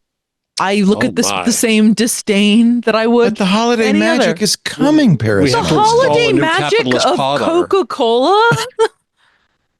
You know what? Let me tell you something. Coca-Cola has 4.5 million subscribers on its YouTube channel. Somebody is actually going to YouTube to watch Coca-Cola commercials. Not somebody, 4.5 million people. I think there's a lot to be said for this. They took them 3 AI studios, Secret Level, Silverside AI, and Wildcard. This is, of course, according to Forbes. 4 different generative AI models. So there was a lot of human involvement in this, right? Yeah, someone had to pick all those models. And edit it together. And, I'm sure the prompts they had to write. This is not instant. Although, according to NBC News, the video drew criticism from creatives who argued it was distasteful for the company to use AI to create the video instead of using the work of artists. Oh, come on. Really? Here's the tweet. Coca-Cola is red because it's made from the blood of out-of-work artists. Oh, God. Oh, boy. That's rough. That's a rough one. I can't be on the same team as that. I'm sorry. It takes, I would bet that the team isn't much smaller that created this than if it were created by filmmakers. I don't know. It doesn't bother me at all. I think they should have hired a real polar bear. Masterpiece. Actually. If you go to that Masterpiece click you got right there, that was last year's. I think it's better. It's really well done. And last year we just called it CGI. Yeah, they call it CGI, right? Yeah. Right. And clearly it's CGI, although that might be a real human actor. That I think is. Yeah. But you'll see it mixed in, and it's brilliantly mixed in. Here we go. Yeah. So there's a Picasso kind of winking at you. Oh, geez. Oh, it's reaching out for a bottle of Coke. It's an Andy Warhol painting. Guys, the Coca-Cola Corporation wins when we show ads on this video podcast. I thought you were a capitalist now, and now you've lost we have to reprogram you again. Look, I don't drink Coca-Cola. That stuff's poison. Just ask RFK. Sounds pretty good. RFK, yeah, he had it. He was drinking Coca-Cola, wasn't he, on the Trump plane? I sat down and I actually added up the calories, sodium, fat, and of all that was on his tray. It was fun. Yeah, but no fluoride. Fluoride free. As somebody who started his work life at McDonald's, I just want to represent. Oh, like Trump? The same one that Trump worked at? No. I just want to represent. I think McDonald's tastes pretty darn good. I understand it's not good for you, but neither is a hot dog. And I like an occasional hot dog. What's I your even order? buy them from the street vendor on New York City. Oh, yeah, absolutely. It's harder to find a dirty water dog these days. Those are delicious. They're not good for you. No. They shorten your life. What's your McDonald's order, Leo? Oh, it just varies. I used to be a big double cheese guy. When I worked there, we made double cheese, but then they stopped it. But I found out you could still order one. So for years, I ordered off the secret menu and would get a double cheese. But you know what? I like a Big Mac every once in a while too. I admit I was hooked as a youth. It's why I have a weight problem when I worked at McDonald's. The worst of it was the day the manager said, because by the way, when I see McDonald's on a private jet, I know that food is at least an hour or two old, right? Oh God, yeah. Yeah. When I worked at McDonald's and you make a Big Mac, they have a little, now they probably have some sort of electronic means, but they had a little placard when I was a guy that put the minute that you made it. So if it's 4 minutes after 10 or whatever, you put a 4 there. And when it gets to 8, you throw it out. You waste it because you're not going to serve a 4-minute-old Big Mac. Those were let alone 2 hours old. It congeals. It's terrible. Anyway, the manager said, look, I have all this food. The problem when you waste food is, as a manager, that means you made too much for the rush. You're not a good manager. They don't throw it out. They put it in a special white can called the waste can. That then at the end of the day gets inventoried, gets counted. Oh, look, they wasted 43 Big Macs. And that's a black mark against the manager. So the guy said, look, I'm going to give you a break, but you got to eat these 5 Big Macs. And you got to hide my mistakes. I did, and it was good. So when I was the kitchen boss at Ponderosa Steakhouse, the trick was to wait until 15 minutes before closing and then just happen to put in a whole new tray of these wonderful rolls they had. Aren't you terrible? And gosh, at the end of the evening, they shouldn't go to waste. Yeah, we got to eat them. Yeah. McDonald's is very, even back, and this was in 72, 71, they were very well run. They were cared a lot about their inventory. Oh, we had to count every little sour cream cup. What? Yes, because we had to compare it to the register. Yeah, it costs money. Yeah. Yeah.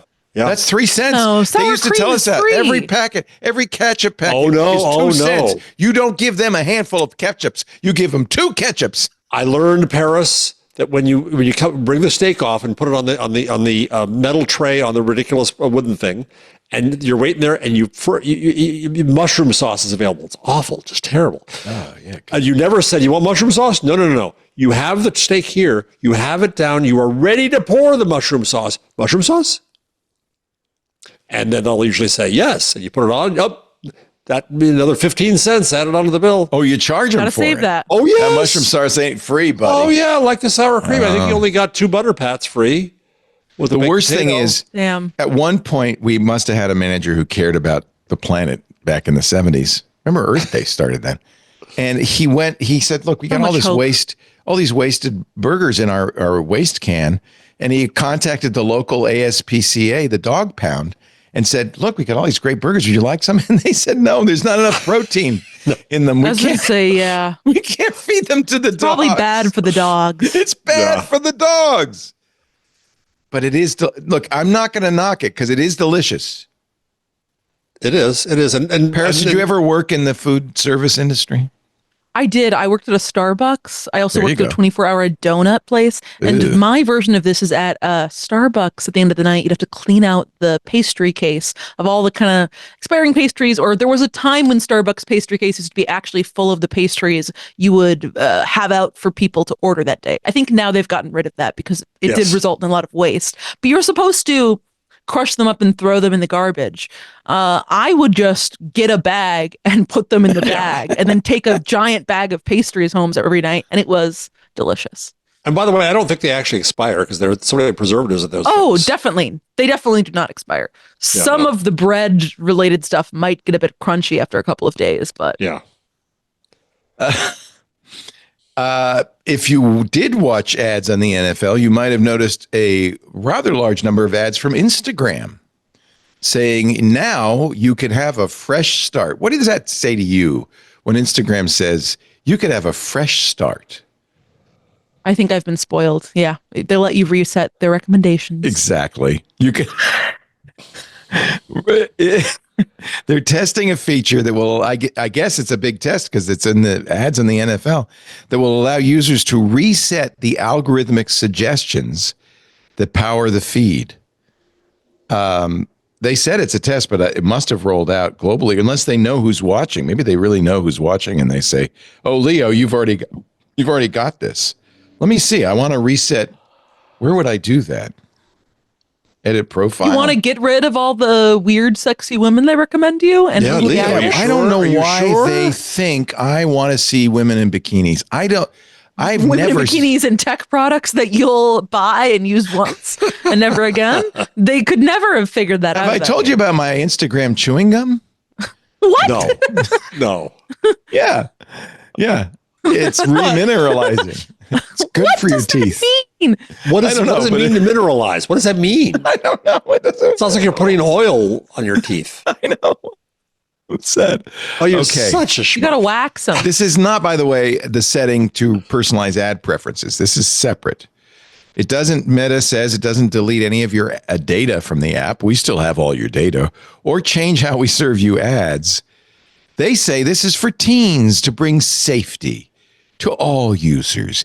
We want to give teens new ways to shape their Instagram experience so it can continue to reflect their passions and interests as they evolve. I guess that's true. You change, don't you, as you grow older? I want to know how to do this. Let me see if there's instructions. Reshape your Instagram. Okay. So you go into I don't understand how you do it. It's too tiny. How does this work, Paris? Can you help me? I want a fresh start in my Insta. Do you use might be Instagram, too old Paris? Yes, for you do. A fresh start. I do. Yeah. I don't know how this feature works, honestly. Yeah. Let's It see, seems what to does it be say? a manage button. Can't be undone. It can't be undone. Don't undo It it. is kind of interesting because it does seem like this is more of a trend. Like I know some friends. Hinge, the dating app, has this feature where they will reset your entire algorithm for recommendations as well as everyone you've ever matched with. So I do wonder if there is some sort of recommendation algorithm fatigue setting in among people. I just don't understand why Instagram is serving me stuff like this. I don't understand How dare they? what's going on there. I don't know. So you're By the saying way, we can't say the S word, but we can show that? Yeah, jeez. Instagram showed it to me, and it's not the first time. That's what's really weird. They keep showing it to me. They must think I want that. Well, now, okay, where do I reset this? Because what I want to do is reset it and see if you that of all people should reset. Yes, I shows up again. Maybe just go into settings and search the word reset, because it lets you search in there, right? Oh, good thinking. All right. Restricted? No. Accounts center. Add preferences. Account settings. Personal details. Add preferences. But I guess I don't have it yet. Oh. They've decided that you're stuck. Yeah. Too bad we have to show you almost naked rear ends. It's not even just almost naked rear ends. It's some sort of weird gymnastics thing. Your information and permissions? It would come up if you search recommend, I think. Recommend? All right, let me try again. Anyway, but I mean, I don't think why is I don't have it. Why are they doing this? What is this? Who does this I think serve? people are pissed off that they're not using it as much. They probably did a test and found that people got too deep into whatever it was recommended, and they found that the experience wasn't good, so a fresh start. But honestly, look at TikTok. TikTok doesn't offer you that. I mean, TikTok just adjusts as you go. No, TikTok did. This is from TechCrunch. The new addition is similar to a feature that TikTok rolled out last year that allows users to reset their For You feeds. Oh, that's great. Oh, I do want to do that on TikTok. I've ruined my TikTok. Mostly because I'm watching stuff Jeff tells me to watch. It's completely ruined it. Meta did get a pretty hefty fine from the EU, 800 million euros. And this was for what? Classified giving something free to people. Yeah, this is the last thing I mean, fine them for privacy violations. They were fined after regulators accused Meta of stifling competition. Get this, by tying its free marketplace services with the social network. This is all very Craig Newmark, because if you put this in the U.S., I mean, the difference, of course, is the Facebook is there to make money, and Craig, wasn't really. Craig must have made money because he made money, of course. But I'm saying he wasn't competing. He was just undercutting by the nature of it. But the equivalent would be, no, you can't do that. We're going to fine you because you did something nice for people. And people have to stick with these newspapers that overcharge them. And so it's a protectionist scheme for media. Margaret Vestager said, by linking Facebook with its classified ad services, Meta had imposed unfair trading conditions on other providers. So it was good for Facebook and bad for, who are the other providers? Oh, newspapers. Yeah, you're right. This is regulatory capture. Yeah, and then if you go to, I got the wrong line number here because we added things, 108. Okay, let me go to 108. You'll see another case exactly this week where Meta's reward for providing free global communication, an FTC lawsuit. Oh, interesting. Right, so WhatsApp is free, but no, you can't do that. How dare you give people something free? There's two cases like this in the same week. It's just amazing. So how does this protect us? We get free classifieds and free communication in the world, and that's who are you working for here? You ain't working for us. You're working for the company, the old. So they're talking dying companies. They're going after them for WhatsApp. Yeah, the FTC is Oh, well, they're trying. They're trying to get them to divest WhatsApp and Instagram. Well, then you couldn't have it for free because it's now part of a company. If WhatsApp became its own, no. But they paid $1 billion for Instagram because it was taking business away from Facebook, and they wanted to kill the competition by buying it. That's what happened, and I think that's completely legitimate. That is antitrust action. What about WhatsApp? Same thing. They were concerned. WhatsApp was a huge force in the rest of the globe where Instagram and Facebook had not taken root. But it wasn't called buying the competition. If you can't kill them, or actually, usually, if you can't buy them, you kill them. But if you can buy them, then you don't have to kill them. You just make them part of it. They paid $1 billion for Instagram, which was a bargain. Although I remember when it happened in 2012, we were going $1 billion for an app. There's that's crazy. Oh, crazy like a fox. They did pay a lot more for WhatsApp. And I also remember in 2014, when they bought WhatsApp, going $19 billion for WhatsApp. That's crazy talk. In both cases, I think Meta probably did okay. I don't disagree with this. This is classic antitrust behavior. Another example. I think if they're sneaking this in right now, it probably won't happen with and that's the other new administration. That's the other thing. I don't think there's anything to worry about, as we talked about earlier. Weird. But before I talk about it, I just want to remind you, you're watching This Week in Google with Jeff Jarvis and Paris Martineau and John Ashley's cat. Thanks for watching. Weird. Here's a weird story. What's weird? When you were over there at CNN, was it the talk of the round table that Comcast wants to spin off MSNBC and CNBC? Well, that was the next day when that happened. That's a big story. This is a huge story. It is a huge story. So how much of this is business and how much of it is politics? I think it's mainly business. Cable has cooties. Comcast doesn't want it anywhere near their stock price, and they want to get rid of it. It doesn't hurt. They're going to still own it. They're still going to be part of their. They're going to own a third of it, I think. Okay. But Brian Roberts won't be on the board. He won't be in a way in charge of it. Oh, interesting. Separate company. Like, I don't want any of this on me. And a lot of things happen here. So Comcast stockholders will get stock in this new company. They're going to, it's not, by the way, just MSNBC and CNBC. It's USA, Oxygen, E, Sci-Fi, and the Golf Channel. It's everything except Bravo, because Bravo is they need Bravo to feed the streaming service. The streaming service with the shows. Yeah, with Peacock. Right? Bravo is hot. But there's a lot of things that are going to happen out of this. One is that there's speculation in, I think, a Hollywood Reporter, that they're going to have to give up the branding, MSNBC and CNBC, that they're going to be loosed from whatever exists as NBC News. So what moves over or not is a big deal. And things could get sold off in turn. I mean, this is the same thing that I wrote about in magazines when you saw what happened with Time Warner, and eventually time is so valuable. And then, who wants this crap? Meredith, will you take us off our hands? And I think that's what's going to happen here. And the fear when I was on CNBC, the one thing I did say that I think I can say here is that it's kind of MSNBC is kind of the last clearly liberal media, I would argue. And well, that's why I was asking if it's business or politics. But I think it's business, but they're happy to get rid of that. I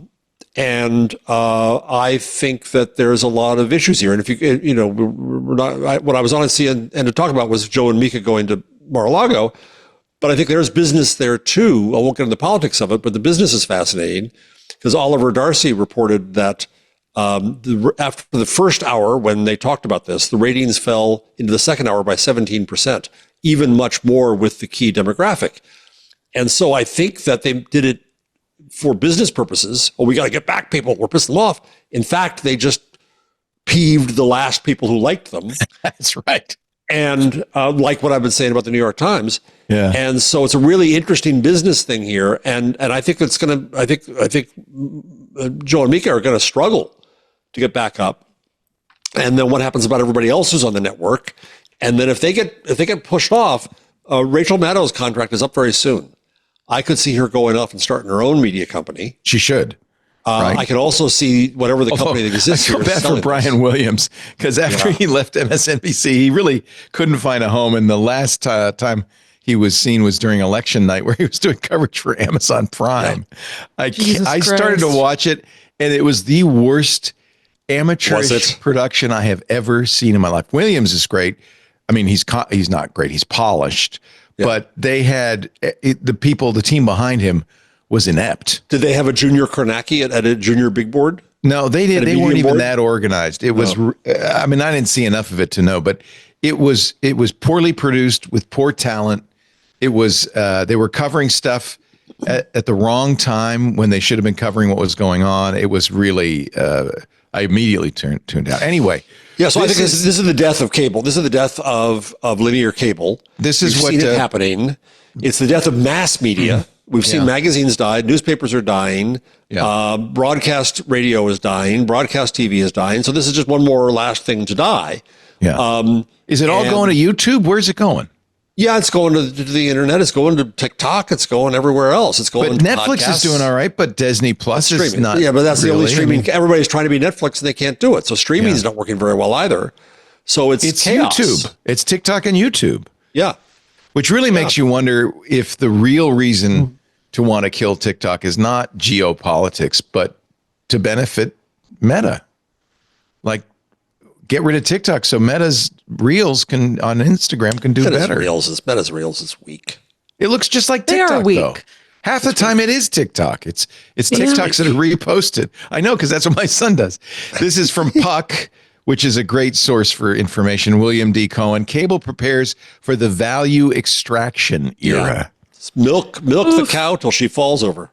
You sell off to private equity. Yep. And then Chainsaw Al Dunlop comes in and splits it up for parts. Yep. And that's that. It's over. And I think what could happen too is that you could see Murdoch or Sinclair or any number of players come in and buy MSNBC. Yeah. And CNBC. And this is the end of mass media and the end of a key player in it. The end of 24-hour news does not really bother me too much.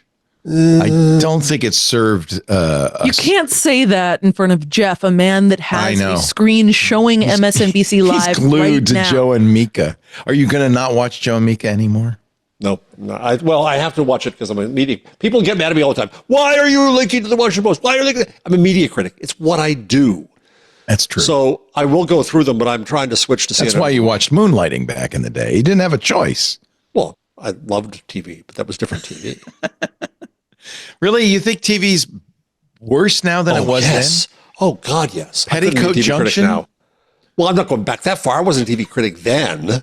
I was a TV critic from like Cosby. LA Law, Cosby. Yes. Okay. Hill Street Blues. Hill Street Blues. Yeah, Cheers. that's the David E. Kelly Cheers. era. Cheers was okay. All right. I love Cheers. Paris doesn't know about it. Paris, have you watched any of those shows we just listed? Nope. I know of Cheers. Wow. Norm! Where everybody knows your name. Well, this is it is interesting because it is, for us old folks, a real shift in the media landscape. Oh, yeah. But for you, Paris, it probably doesn't change anything, right? No, not at all. You get your media from... I can't remember the last time I watched live. Do you even have a TV? Yeah, do you even have YouTube TV or anything? I don't have YouTube TV. I don't have like cable. Is it a 13-inch Zenith? Ooh, the way she steers. Cable. Oh, the nose just crinkled up. I don't know that I would have cable. So what do you watch? WNYC? I mean, what do you watch? Well, right now I'm watching a lot of Nick Cage movies. That's right. It's Nick Vember. It's Nick Vember. Tell us. We got to get an update. Wait, let me take a break, and then we're going to come back and get an update on Paris Martineau's Nicolas Cage journey through the month of November. You are watching This Week in Google with Paris Martineau from theinformation.com, Jeff Jarvis from jeffjarvis.com. We're glad you're here. All right. Nick Vember. What movies have you watched? You watched a couple in October. I've watched quite a few movies now. I got a little I had a bit of a slowdown after the election because I then also had to finish in a draft. But my goal is to watch, I had to work. I had about I'm trying to watch about 30 movies by the end of the month. I'm about a little over halfway there. Holy cow. How many movies has Nicolas Cage made? Well over 100. Wow. It was not hard. You're just doing the cream of the crop. I'm doing the best. Okay. Over 130 movies. Over 130. Wow. Now, Paris, when you say best, I presume you mean the worst and most laughable. Okay. Yes and no. That screenshot from Face Off, I'd argue, one of the best movies ever made. Face Off was a great movie. Face Off, phenomenal. Like it literally he and John Travolta trade trade faces. Yeah, he and John Travolta trade faces. So then it is Nick Cage playing John Travolta playing Nick Cage, and they kill it. Yeah. It's so good. Yeah. So that's kind of what made me decide to do this because I was such a big Face Off fan. I started off with Vampire's Kiss, a 1984 film, ruled. I don't know. John has given us a half a pep down. It's kind of like American Psycho, but before American Psycho, and it rules. Matchstick Men. Phenomenal film. Yeah, we talked about that. Yeah, completely blind. Love that. Peggy Sue Got Married. Great movie. Birdie. Weird one. Well, that was the one that made him a star. That was his first. Yeah, I mean, it was his first like serious and also like leading role. Right. I loved Raising Arizona. Did you? Raising Arizona, fantastic. Yeah, great movie. Adaptation. I just watched a couple days ago again. I'd seen it. I loved that film. That is a classic. It is an all-time classic. Yeah. His first ever appearance on any mainstream sort of thing is a TV special from 1981 called The Best of Times, where Nick Cage plays a jock. It's a bunch of different like teenagers just talking about how it's like to be a teen with like little sketches like in between and weirdly musicals. And Nick Cage kills it. He is so good as like how much screen time does he have? Just a few minutes? I mean, it's maybe 60 minutes, and I'd say he's in probably at least like 15 of them. Like, he has quite a few like good monologues. Huh? How many of these things? What's the proportion of things you have or have not seen before? Most of them I hadn't seen before. I'd only seen... Here from Brandroid in our chat is a really good idea for getting through the Trump years. If you watch 30 Nicolas Cage movies every November, given his 116 acting credits, you'd be finished in 4 years. Yeah. I mean, it's going to be a lot of stinkers after this year because he's going to have made a lot more movies in case there's a second term. So was National Treasure a good movie? National Treasure, I think is a classic, just in the sense that it is. I also got to see Con Air. Pig. Yeah. I thought Pig was really good. Truly the worst movie I've seen was called Zandali, and it was a 1991 Nick Cage movie where he plays a, I guess, like chauvinistic painter who's cheating on, like he's in an affair with somebody, and it's bad. Truly would not recommend. I finished it only because I had to. Save for the last day. Save for November 30th. I think this might be his most recent credit. It's not, but I am saving it for the most recent. What is it called? The Unbearable Weight of Massive Talent. Yes, that is what I'm doing on the last day. It's the classic. It is the perfect end of Nick-vember film. Yeah, it's where Nick Cage making fun of himself. Cage. Yeah. It's actually a really wonderful movie. And you think that he must be broke. That's why he's making these movies. He's actually not in his broke era. He did go through an era of a lot of pyramid-related debt. I think he bought a couple pyramids, as well as a bunch of rare and exotic snakes and other things. And then he was in debt for quite some time. So that's where a lot of those 130 movies come from, is from that rough spot. Okay. But would recommend it. He's in a Werner Herzog movie. Wow. He's in a David Lynch film. You saw Moonstruck. You saw, right? Moonstruck is this weekend. With Cher. Moonstruck I was originally going to watch on the election night, but then I went to bed. I drank a whole weed drink and then went to bed at 8 p.m. What's a weed drink? You mean with THC in it? They now put marijuana in a little seltzer you can buy down the street. Oh, I just spilled water. Does it get you What high? kind of water? Was it good water or just water that you spilled? Just water. Oh, I see. I'm really, Not good it's so funny because when I was your age, you had to sneak around. Jeff remembers this. This was really so crazy. illegal. And now you just go out and you go to the local bodega and you get some weed water. It's not even a bodega. Down the street from me, like the fanciest bodega or the fanciest dispensary in the world opened. And it's just like, I can just like get off the subway, walk a couple blocks, and I am suddenly able to buy two blocks to drugs and queso. What I know, what it's more crazy. could you want? Oh, they should be right next door to each other, actually. They are, actually. They're very close to each other, which is dangerous. Wow. All right. Paris, I got a report before we got on. You might want to know this, Theo. Yes. She had her Wonder queso. And it was delicious. Wonder's queso really held up. She's Wonder is that weird pop-up we were talking about last week. Twice. Yes. I And it was also good? did some more digging. The food, I actually got some sort of like open face sandwich thing that was good in addition to queso and a cornbread.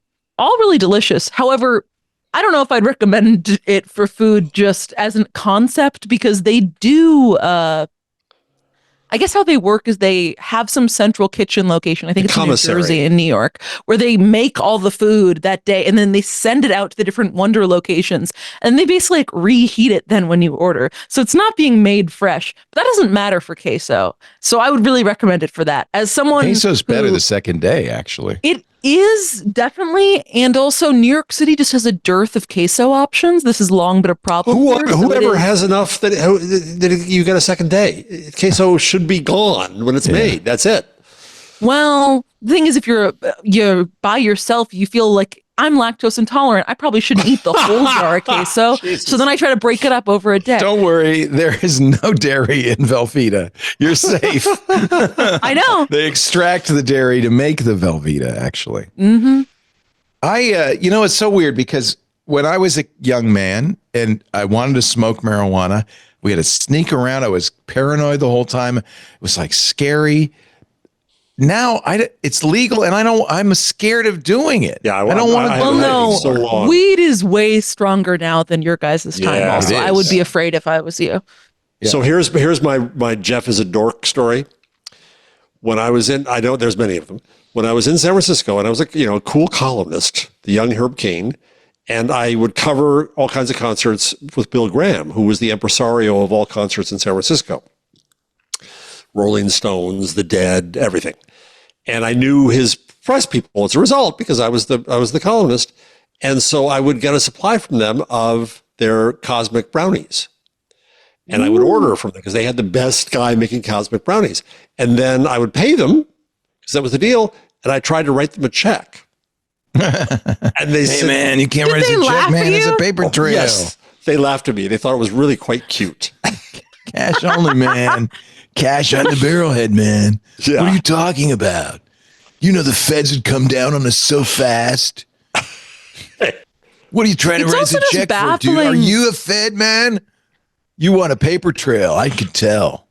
It's baffling because the aesthetic of these new like legal dispensaries is insane. They all look like they all look like super Apple stores. Like everything is white and shiny and like minimalist. Don't they look like they were made by GPT?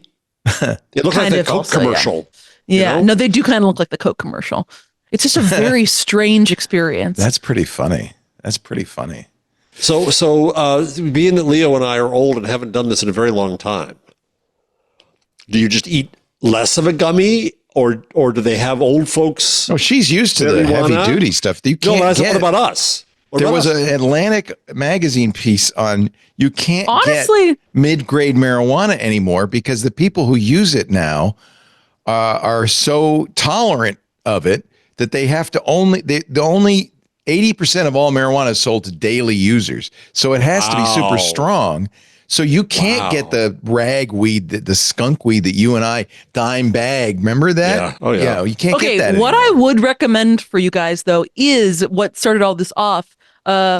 a weed drink. Like they now have it. It's like it's the equivalent of an edible, but you just like sip a little seltzer. Edibles or scare me because you can't control. You don't know. Well, no. You can control it now. If you buy it from a dispensary, they do tell you exactly how much it is. So you should start out with, I'd say 2 milligrams or 5 if you're 2 milligrams if it's an edible that you actually chew. I feel like the weed drinks are just way chiller. So I would say you could probably do a 5 one. I'm feeling so illegal, aren't you, Leo? I can't. It's like I can't even do it anymore. No. I've had in my medicine cabinet for a couple of years now, at least, a little dropper thing. It's supposed to be for your sleep. And it says how much is in it and you do how many drops you do. I'm just too scared. I can't do it. The cops are going to burst down your door right now. You said that live in the air. It's terrifying. They're coming. They're running right now. Here we have young Paris is corrupting old us. I can't, man. I can't. Let's do the Google changelog. What a crazy concept. We have one? Can you dig up? Oh, we have the Scooter X Google changelog. I haven't put one together, but Scooter X, of course, who is, you can tell, mildly, he's in our Discord chat. He's mildly irritated by the fact that we continually refuse to talk about Google. So he just, in a kind of passive aggressive way, starts posting Google links into the Discord. Like, I dare you not to talk about this. You could be talking about this.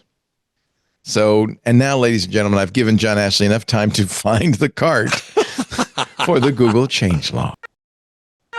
The Google changelog. This is for you, Scooter. This is for you. In my defense, I was ready to go, but you knew. I was ready. You were ready. You were ready. I have to say, and Scooter, I agree with you. There is a problem that has caused me no end of trouble all week. I know exactly why. You have not been able to, for the last week, copy and paste headlines from a number of websites, including The Verge and Bloomberg. But weirdly, it's because a CSS library that both these sites use, I think it was tailwinds.css, got changed. Is that it? Wow. Have you noticed this? Well, I noticed that The Verge did not have any headlines for a while. It wasn't a headline. It was, so here I am on a Verge article. And what I would normally do is I would copy and I would drag across this and copy and paste it into our bookmark, but I can't, right? Except that it's just not highlighting it. So I finally discovered that. But The Verge admitted it. The Verge said, yeah, we know. It's because of this CSS library. They admit it. But they said they were going to fix it many days ago. And so if you have noticed... That's so amazing that there's centralized... Now, I'm old enough to remember when I coded my own HTML. And coded every website. Yeah. And then CSS was a big new thing. Yeah. To think that there's a central library that can go down. That's fascinating. That's the problems of centralization. It is, actually. We should have stayed open source. So apparently it hasn't been fixed, and you still can't copy and paste from The Verge or Bloomberg or other places. So I thought it maybe was a JavaScript thing. I turned off JavaScript. That didn't do it. It's a commonly used CSS library, and nobody's fixed it yet. So, how do you break a CSS library? Did it gets updated or something? Or? Yeah, they changed the behavior. And there's a bug in it. And because the way most web pages now work, a lot of them, you can see this if you look at the source code. Right. They load libraries in, JavaScript or CSS. They load these libraries in as they're loading the page from another place. It's actually a massive security problem because they're getting it from another place and loading it in, and you're running it in your browser. Well, that was the whole point of Google. AMP, baby. Thank you, AMP. Yeah, AMP was resident. Yeah, and you could call upon things that were resident, which made it so much faster and less perilous. The latest version of Chrome has addressed issues in the browser that broke the ability to highlight text on some websites over the weekend, according to Scott Westover of Google. The Verge says we tested the change, and we were able to highlight the. Apparently, because I'm using Arc, it isn't updated yet. But if you are using Chrome, if you get an up-to-date version of Chrome, you will be able to highlight. I can't do it. It's because the issue which cropped up with Chrome 131 was related to the way the selection styling tool Tailwind CSS implemented text highlighting.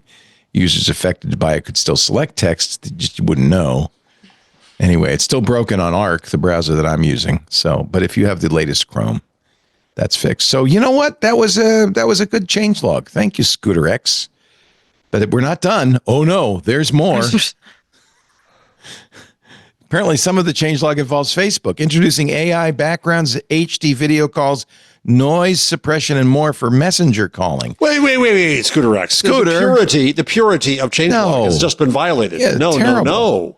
You're never allowed to complain about us not doing this again. Sorry, it's over. Now the browser that I like and use, Arc from the browser company, is now its Arc search has been on iOS for some time. They finally added Arc to Windows, and now mobile browser Arc search is generally available on Android. So if you want to use it, although I wouldn't rush to use it because the browser company has announced, we're not going to do Arc anymore. Oh, Jesus. Really? What are they doing then? The startup valued at $550 million is thinking about building new products that are more palatable to a wider audience. Oh, I love Arc, and if you go to the Arc subreddit, you will see a lot of unhappy people. But Arc still works, and I'm going to continue to use it. Here's another one from the Scooter X changelog. Google Photos will no longer share images from other apps through partner sharing. I said Google Photos. Yeah. I tried to stifle a yawn and I failed. Don't even She's know too tired to yawn. It doesn't. I know. Spotted by tech issues today. Okay. I don't know, Scooter X. I don't know. Well, this is the change. That's why I don't really. Google Chat rolling out a split pane UI on the web. Google's talking back to you. It says, okay, we're moving. That was one. Plan your holiday drives with Google Maps Trends. Google says to help you breeze through this year's festivities. Isn't that what we all want to do, is just breeze through the festivities? Here are Google Maps traffic predictions, as well as the best and worst time to run errands. The thing I hate most about television news is Thanksgiving, there's going to be a lot of people on the road. We're going to talk to people at the airport. Are you flying out because of holiday? Yeah. I hate that. Holiday. I agree. You could have delays. They've had till 24 hours, Jeff. No, it's not even that. It's local news. It's local news. What does AAA have to say? It's going to be a new record, but gas prices are down this year, and that's good news for travelers. Oh, I hate that crap. It's the same thing when the hurricanes were hitting North Carolina, where you send your anchor out to stand in the wind and the rain. Yeah. Hey, now that's a public service. I kind of hope they get blown away. Don't you think people are watching it hoping like something will happen? I do think that they should do kind of like a lottery system where each storm, one public anchor should be equipped with a squirrel suit. So they just get up, they step out, and they're immediately just gone. It's kind of like, from News 8, Holly Ellenborgen is out at the site right now. Holly, she just got hit by a stop sign. Oh, Holly, stop. Please stop. Okay, just stop. Don't send your anchors or anybody out there. So Google Map Trends now has popular times and the busiest and least busy times to visit places in the U.S. I put something more interesting in the changelog I want to add. There was one thing in the changelog which I put there. Oh, let's go see Jeff's changelog. Scooter X, I'm just going to try to rescue you here. Google Lens can now check prices and inventory when shopping in the real world. That's kind of interesting. And I imagine stores will hate it. They will, because what happens, you know what happens? Somebody goes in the last camera shop in all of Northern California, takes a picture of the camera and finds a cheaper place to buy it online, then leaves. Absolutely. So when I did some work for Best Buy many years ago, and this trend was starting, we talked about a strategy of basically standing by the door and saying, I know what you did, and that's okay. Tell me what you're getting, and let me try to help you here. Let me match the price or something. Yeah. There, it is actually. It is a rabbinical sin. It's called the shopkeeper's. What is it? Sin? Not sin. I don't think they have the concept of sin in the Jewish religion. Yeah, they do. It's called right? John, you're not Jewish. Okay. But I remember being told that it's considered a bad thing. Let's say a bad thing. We don't know if it's a sin. A shanda to go into a shop, waste the shopkeeper's time. He tells you everything there is to know about that rutabaga, and you go, thanks a lot, and you go buy it at the shop down the street because it's cheaper. That is a shanda. Just saying. Probably misused shanda, but yeah. I don't know. We are the goyim. That's all I can say. Mobile browser ARCs. No, we already did that one. What did you put in? I don't see anything. That was the one. You just did it. Oh, that was it. That was mine. Yeah. Oh, how nice. How nice. Let's go back to mine was the thing you skipped over. The Scooter X change log. Pixel Weather is rolling out pollen count, and as if that weren't enough, immersive vibrations. This is in the October feature drop. They're getting so desperate they're going for sex. Immersive weather vibrations. Your device will vibrate along with the weather animations when available. Oh, jeez. You're right. They're running out of features. Ping for your raindrops coming down. It seems like a hurricane is coming. What would be the vibration for a hurricane? What is this segment? What's the weather thing you're going on? What's the weather thing you're going on right now on the West Coast? That's called a what? A what? Bomb cyclone? Bomb cyclone. Now that is a vibration. I gotta say though, we used to have heavy rain. But I feel like the weather people, and this is another thing that the mass media has had to do, have had to cook up. God, you new ways download to describe Starlink weather. and you start raging against the mass media. Huh? Sorry, continue. Gin up the excitement around weather with atmospheric. With this is called an atmospheric flood or the bomb cyclone. They got to name the storms. Well, yes, but also weather is getting more extreme because of climate change. Well, there's that. Yes. Oh, wait a minute. I'm sorry. I missed the big story of the week. Google rebrands Switcher app to lure iPhone users to Android. Oh, I'm so glad we didn't forget that. Oh, brilliant Google branding. It was called Switch to Android. They've now changed it to Android Switch. That can't be real. This is not made up. And Julie Clover wrote that as a story. Julie Clover said, this is part of a rebranding effort to lure iPhone users. Our tests we did a lot of focus groups, and the iPhone users hated the name Switch to Android, but they like Android Switch. A/B tests. There need to be fewer people working at Google. They gotta get Doge in on that. Yeah. The Google Maps location. There's so much in the Google changelog now, thanks to Scooter X. You can thank him. Uh-oh. No, you're okay. Okay.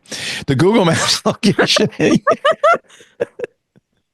understands glitch. I speak glitch. The Google Maps location history timeline change is still rolling out. Oh my God. I was wondering if we needed to call someone. We needed to call emergencies medical services. Leo's glitching. He's having a stroke. It's still rolling out. Just thought you'd like to know. The things they call news these days. I think unless I think you hit the bottom at the beginning. No. Google is reportedly fully migrating ChromeOS over to Android. Well, now, okay, this I thought was beyond changelog. This is a story I wanted to talk about. Okay. Thank you, Scooter X. Because yes, not only that, the rumor mill has it, or up in the rundown there, that Google might actually be making a new Pixel machine based on Android as the OS. So what's going on then is not that they are Are they phasing out Chrome OS? Are they making Android be the question. Desktop operating system? That's the question. I mean, and we've speculated about this for years. Why do they have two? Why don't they consolidate them? This could be the beginning. And the irony, of course, is at the time when the government is telling them to sell Chrome. Oh, okay, we don't care anymore. Yeah, we don't need you. Well, the government is also talking about selling off Android, so it's not. Oh, no, really? Oh, yeah. Oh, Jesus. Chrome and Android, because both are used to support the ad business, which is what they really want to hit. They're such idiots. So apparently Chrome OS will be, and Google's announced this earlier, will be using the Android Linux kernel, Android frameworks, Android's Bluetooth stack. Google. Sun must have you did gone that down. Just to irritate me, didn't you? No, the sun went down. It's For those sunset. of you on audio, it just went to dark mode. It's sunset. My computer goes to dark mode at sunset. Dark mode is beautiful. I think it is lovely.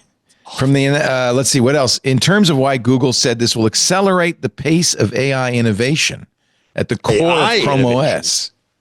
Yeah, because we don't have to do AI for both Android and Chrome OS. I see. So, yeah, I think you might not be too happy about this in the long run. Really? Me? Well, no, because they're also talking about doing a new flagship. But it would look like Android. Google, according to Android Authority, Google wants future Chromebooks to ship with Android OS in the future. So if they do a new one, it might have. Well, you wouldn't mind that, would you, Jeff? No, I think if it works, if it does what it's supposed to do, if I still have my browser and the government hasn't messed that up, if I can still use docs. Yeah. And in fact, Android apps don't work worth a darn right now on Chromebooks. It's BS. It's an awful experience. Well, part of that is the aspect ratio of the screen, right? I mean, they'd have to make the problem with Android is it's really designed for a phone form factor. It doesn't work that well at a tablet or even a desktop. I have to go in all the time and turn off. What should you open with this link? Should you open the so-and-so's app or should you open the browser? Oh, I hate that. And when it opens the app, it's just awful. Yeah. And drives me crazy and doesn't work very well. So it's not integrated. So maybe it makes it worse. I don't know. But yeah, the next story down, Android headlines, says exclusive Google Pixel laptop in development, exclamation point. That's a headline that deserves an exclamation point. Yay. It would be called a Pixel. Interesting. Bringing back the Pixel brand. Yeah. I'm actually, my daughter has worn out her Chromebook. Every time I talk to her, it's got a new keyboard malfunction. Now when she types a P, it types :P. She has no question mark, so she just keeps it on the clipboard and pastes it in when she needs a question mark. I said, Abby, would you let me buy you a new Chromebook? They're not expensive. She says, no. And then she says, oh, and it is not holding a charge. I have to. It's like, come on. It's time for a new one. So I'm debating whether to get the, now I've got to wait for this one, because I was debating whether to get the new Samsung. But there's two problems with it. Actually, I was going to get her the Samsung Galaxy Chromebook. Yeah, but exactly put on this Fakakta numeric pad on the right. And it's bright red. No. That's the one I have. It's blue. It's look it up. No, this is it one, a pretty red? Do you like your red one? No, this one, the fan is loud enough to be a jet engine. I hate that about it. So according to, and this is again from Android Headlines, which I've never heard of, Alexandra Maxim writing. According to an internal email, the code name for the laptop is Snowy. Maybe it'll be white. It's they say they want it to be like a MacBook Pro or a Dell XPS or a Surface. The product is green lit, says Android Headlines, means it's beyond the concept phase. They have a team working on it. I don't know when would it come out? Did you? I don't know, because now I got to wait. I was almost gonna buy the Samsung. Yeah. The other problem with Samsung, I don't know how loud the fan is. Jason was using one, and he said it's not very loud as far as he can tell. Yeah. But the other problem is there's no touchscreen. Why they would have done that, I don't know. Screen looks beautiful. Keyboard's nice, except you're off because you have the numeric keypad. You're offset. I'm feeling like it's getting to be pretty close to Cacio and Pepe time, or maybe just a weed-based seltzer.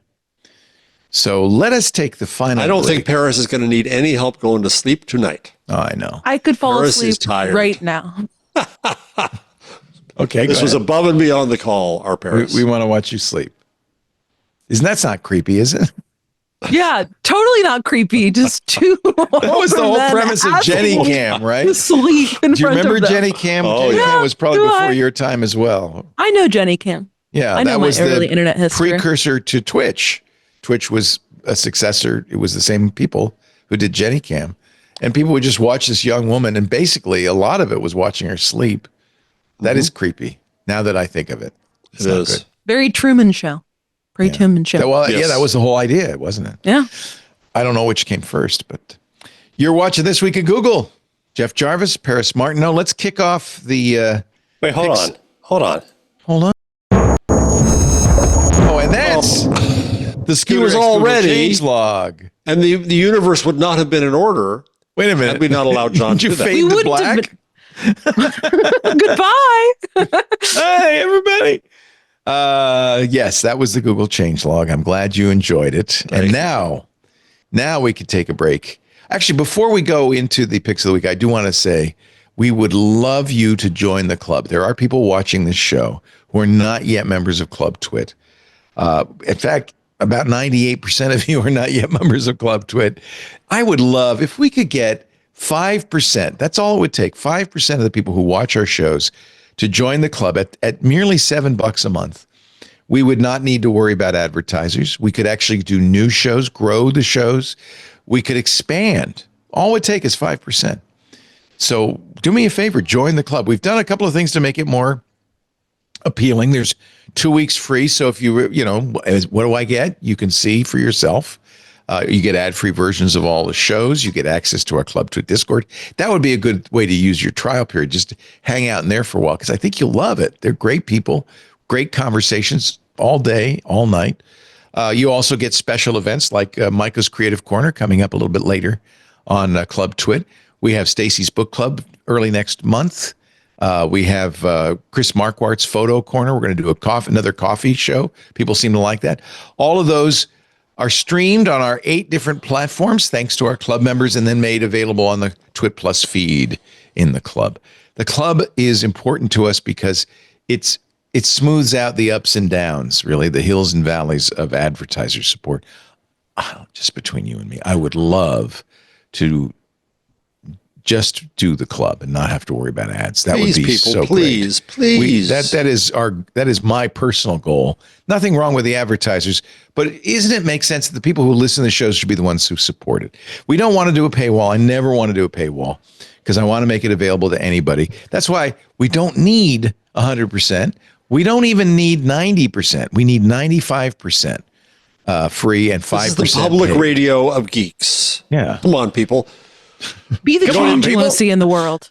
We're not going to waste Be the money on change. tote bags or crap. You're gonna buy new shirts for Leo, and that's important because he needs Go it. to twit.tv/clubtwit. Now, you know what? My money, I'm living on my retirement now. I'm not getting any money in this. This is these shirts I buy with my own retirement funds because we want all the money that comes in through the club to go to paying Paris. Poor old Jeff, Leo all is the a people. pensioner on. No, his I'm doing Social fine. Security, I'm doing fine. and Although you I got haven't taken my Social Security yet, and now I'm thinking if Dr. Oz is going to be in charge of it, maybe I should it cash now. that in right now. While you Anyway. can. Yeah, get all I can. No, look, I'm fine. I'm doing all right, but I want you to help us out so we can have everybody else be part of the Please. family. Twit.tv/clubtwit. That's all. When the Guardian started its contribution structure, they surveyed their users, their readers, we called them in the old days, and they said, we want to be able to pay so the Guardian stays free. Right. Because the world That's needs the way to Guardian. say it. Yes. And that's what this is about. Yeah. Yeah. All right. Let's start with Paris's pick of the week. Is it going to be Switzerland's AI Jesus? This is going to be a bit of a tonal shift from that beautiful plea. This is something I realized Jeff didn't know about before the show, and now I'm going to ask you, Leo. Have you spent any time on Bluesky recently? Yeah. You said no. Or yeah. Have you heard about something? Did the words Alf Hog mean anything to you? Of course. Oh, you understand what Alf Hog is then? Yes. Jeff didn't. I didn't. Oh, you haven't? In the early days of Bluesky, everybody was posting pictures of that little puppet that was the alien on the TV show Alf, right? But sexy photos of Alf. Sexy. If you go to Know Your Meme, they have Sexy. a Know Your Meme called Sensual Elf that I'm just going to read the first paragraph for you because I think it's delightful. This is what got me off Bluesky. I waited till that trend went over. Well, there's an update. Sensual Elf refers to a trend on Bluesky in May of 2023, which involved posting sensual and even not safe for work pictures of the 1980s cartoon character Alf. Well, first of all, that's wrong. It's not a cartoon character. It's definitely not cartoon. Yeah. No, Alf was a puppet. Lewd imagery of Alf predated Bluesky, appearing on other platforms in the years before. Alf posting reached unprecedented levels in the new decentralized protocol. Is I just literally think that's a why beautiful I turn of hated frame. Bluesky when it first started. I think that's very reasonable. Alf posting kind of a lot. However, last week, Slate wrote up a little piece on Bluesky, talking about how, if you're sick of asking Elon They didn't Musk. know, did they? They didn't know, and they described, they were like, this guy's so fun. They say it's even given, people are really engaged. I'll quote from the piece. They've even given Bluesky its own lore, a foundational piece for any social media site that hopes to become anything. If you arrive on Bluesky this month, you'll see some posts about a sensual hog named Alf. It's just part of the place. And for those who might want to know, it's not, the hog in Alf Hog is not referring to Alf being the hog. So himself, this it's his hog. This Here's the resulted in what I correction. would say the best correction of all time. Correction, November 13th, 2024. This piece originally misstated that a piece of Bluesky lore referred to a sensual hog named Alf. The meme is actually a reference to the genitalia of the 1980s sitcom character, Alf. And Lord. that's beautiful, baby. That is. Oh, Lord. Yeah, this was, I'm glad they've gotten over that era.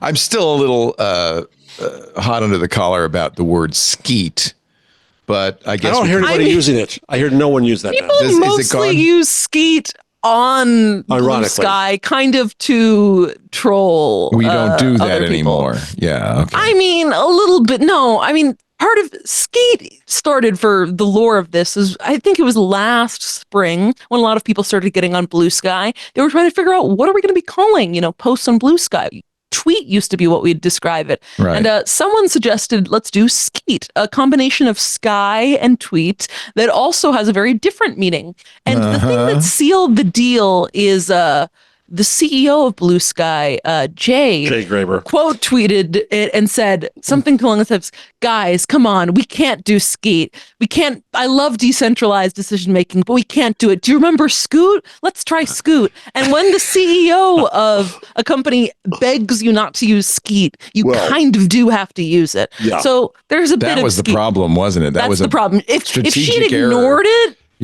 I don't think it would have gone anywhere. Well, it was also at Mastodon, it was Toot. Yeah, tooting. And the problem is the German. It still is Toot, by the way. The German founder didn't realize that it was a fart joke. Oh, because elephants toot. Oh, and I didn't either. Okay, now I get it. Oh, you didn't? Yeah, no. It's just a sound elephants make. And so do we all, Leo. So do we all. That kind of thing. It's a toot.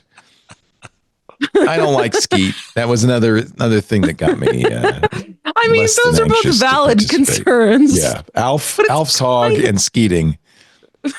Now, I used to be able to see show title. Alf's hog and Skeeting. Hey, but that's gone, right? They don't do it. Yeah, so maybe I should do more.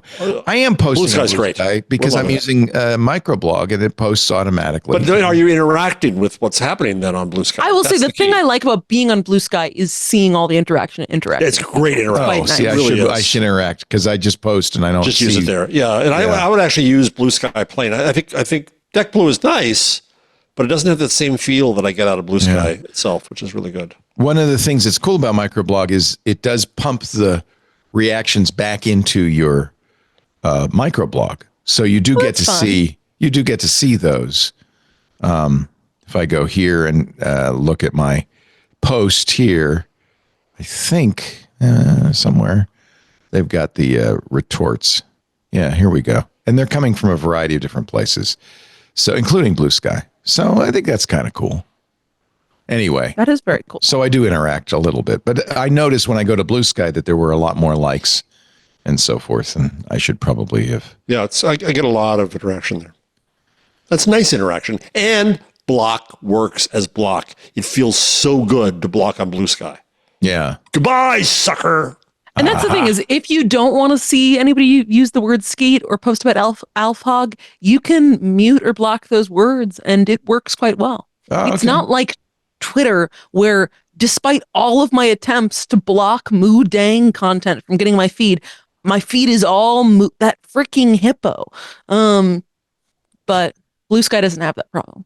Are they still doing the moo dang on the well, X? I don't know, because I think I finally solved it, but it took weeks. It took weeks of me trying to put it on mute for moo dang to stop appearing on my feed. I agree with you. That was an excellent. I did see that correction in Salon, and I agree with you. It was kind of fun to laugh at them as old timers. It's just the sort of thing that they had to call their editor and explain that, and that's really just a moment you wish you could kind of crystallize for future generations. Well, because you've probably you never have to do that yourself, but you probably know what it's like to have to say, "Hey." I mean, a correction is honestly something goes in your review. It's just very funny that person's review is going to include alfhog. Mr. Jeff Jarvis, your pick of the week. Well, I've got one that's perfect for the prior discussion, but maybe first, I think you sensed you wanted to do AI Jesus. You could do AI Jesus. We could do AI Jesus real quickly. So the Deutsche Welle has written about AI Jesus. So Jesus, by the way, speaks German. They set up an AI Jesus, but Germany being Germany with its privacy Datenschutz obsession, you have to sign off first, and you have to say to AI Jesus that you're not going to say anything personal, but it's a confessional. Well, that's so. weird. How do you not do something? So you have to sign all that off. So there is a website, or no. It's a guy's church. If you go to the story, it's actually a church. It's in the church. They have a padre. Oh. They have their own Deus en Machina. Oh, so that's they got a so geek. weird. You go into the other booth where the pastor would be, the priest would be, is a screen, and so you see Jesus through the whatever they call it. Wow, the confessional. Yeah. So, not even priests are safe from AI. And there's Jesus behind. Oh, you even see his face. Yeah, but you can't say anything personal. Well, because it's warning you because of Switzerland and privacy laws. Privacy laws. Probably people say, "Okay, I won't say anything personal," and then they say, "A friend of mine." I'm asking for a friend, Jesus. A friend of mine. Wow, slept with lying his wife's to sister. AI Jesus. That's wow. Only in Switzerland, friends. Yeah, but the story that's right for this week, yes, is YouTuber Rosanna Pansino smokes cannabis grown from her father's ashes. Oh, please, Abby and Henry, do not do that. No. Just a tiny bit of ash. Well, wait a minute. It was the dying wish of her father. Yeah. Papa Pizza.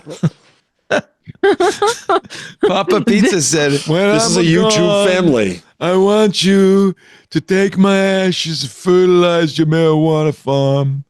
And then on your ridiculous podcast, smoke me. She titled the opening episode "Smoking My Dead Dad." Oh, that's great. And then she said it tasted so good. Yeah. Oh. Well, I'm sorry about your dad. And I'm glad you fulfilled his kind of final wish. I just want to be clear. I do not wish that to happen. Kids? No. Kids. Abby and Henry. No. Where would you like your ashes scattered, Jeff Jarvis? I'm not sure that I'm going for the... do you want to be liquefied and fed to the trees? Do you want to be buried? No, I think I'm from a family. Well, not my family. My family is in boxes of ashes. My wife's family is you should go to the cemetery. Really? You want to take up space in the ground? You want to be in a box that they put in the ground? So we're not trying to shame you. We're not trying to rush you either. Thank you very much. You've only got like a week or two to decide, right? Yeah. Watch it. It could be. my wife's family, the German roots of her family, I remember we visited, we found out there was an old family feud that existed because evidently in the German cemeteries, you buy a certain amount of time. And unless you re-up... what do they dig you up? Yeah, they kind of, or they bury someone on top of you? Yes, right? yeah. And so there was a family feud because the relatives who were still in Germany didn't pay up. And the American, my wife's grandmother was really pissed that the parents got evicted and they didn't talk. I always wondered because you can buy eternal care at most cemeteries. That's Eternal, really? Because in 400 years they're just going to put a bank there or something. It's not. Yeah. So, how about you, Paris? What are your final moments going to be? I don't care what happens to me after I die. That's not my no problem. one does. We'll be gone. That's for the people. You're supposed to tell people ahead of time so they know. My thought would be whatever you're feeling feels right for you, because that's a decision for you and not for me. Yeah, because they're the ones, right. I have no interest in it whatsoever. I mean, I just... you might when you get a little older. Maybe. Both my mom and dad have told me what they want. My dad actually sent me the certificate from the Neptune Society. Yeah. That's my parents did it for the cremation. Yeah. They come. Which actually was a pain in the butt because we had to go through some strange place in Brooklyn to get them dealt with. So, there is a boat. If you go to Pier 39 in San Francisco, the Neptune Society boat is right there. And they take your ashes out past the Farallons, and that's it. I do think it would be kind of cool to have like a Viking funeral where they put you on a pyre and light you a flame and like push you out to sea. That could be fun. See, you are thinking about it. You are thinking about this. Yeah. You got it going. Yeah, we'll build a little barge, cover it with tinder. Could be so good. I'm feeling my mortality. I went to a memorial service for an old editor of mine at People, and my sister, the Reverend Jarvis, officiated in the memorial service. She's very good at that. And the Princeton Chapel, he was Princeton class of 66. Princeton Chapel was filled with like 250 people. I realized I cock off tomorrow. I don't know anybody. Nobody's coming. Paris might come because we're close by. I think she's so nice. Jeff, if you cock off tomorrow, your chapel would be full of 250 people. Hey, I got an idea. I got an idea. Oh yeah, we would make sure. We put the word out, Jeff. And then I always thought, because I'm a newspaper guy, I'd get an obit, but now I'm calling the Brooklyn Times all the time. I won't get an obit in the Times. Oh, you won't get an obit there. Have they called you to interview you for your pre-obit? Oh, God, no. Interview? Well, then you're not going to get one. I did help, a friend of mine and I did help my former People editor get his obit in the Times, which was kind of cool. That's nice.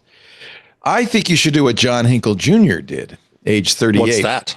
He bowled a perfect game using a ball containing his dad's ashes. Dad's so proud. I was shaking. I had tears in my eyes. Yeah. It was the last couple of balls. I knew what it meant to my dad. Was it containing the ashes or made of the ashes? It contained them. Was it fabricated or were they poured in? You know, it's got his dad's ashes in the thumb hole. In the thumb hole. Oh, it was in the thumb hole. So he even did this without a thumb hole. That's even more impressive. Wow, this guy's good. Good. Holy that was good. cow. Yeah, we just saw a strike there, folks. Oh, he's a champion. That's why. He says, my dad never bowled a perfect game until now. Oh, jeez. Well, this is food for thought. By the way, thank you to Butch Henderson in our, Pretty Fly for a cis guy in our Discord chat for providing that link. But it gave me an idea. Skee ball. I was about to say skee ball would be a pretty good thing to get memorialized. You could make a skee ball out of your ashes and give it to your skee ball team. When the ball lands in the bullseye, ashes fly up. Oh, that's fun. That's kind of a interactive multimedia Nobody experience. wants his ashes to fly into the air. Just in the bar? Yeah, you could be standing by with your beer, get a little bit of ashes. One of the great lore stories from the newsroom of the Detroit Free Press when I worked there was that a widow lady came in one day to the city room, because this is what you could do with a newspaper in the city room, and she said, I'm so upset. My dear husband Bill died, and I paid all the money to the funeral home, and they cremated him in luck. And she opened a cigar box. There's all these chunks. They did a terrible job. Oh, God. And so the reporter said, Mrs. Jones, I'm going to look into this for you, and I'm going to report on this, but can you leave Bill here so I can talk to you? Yes, absolutely. You need to look into this.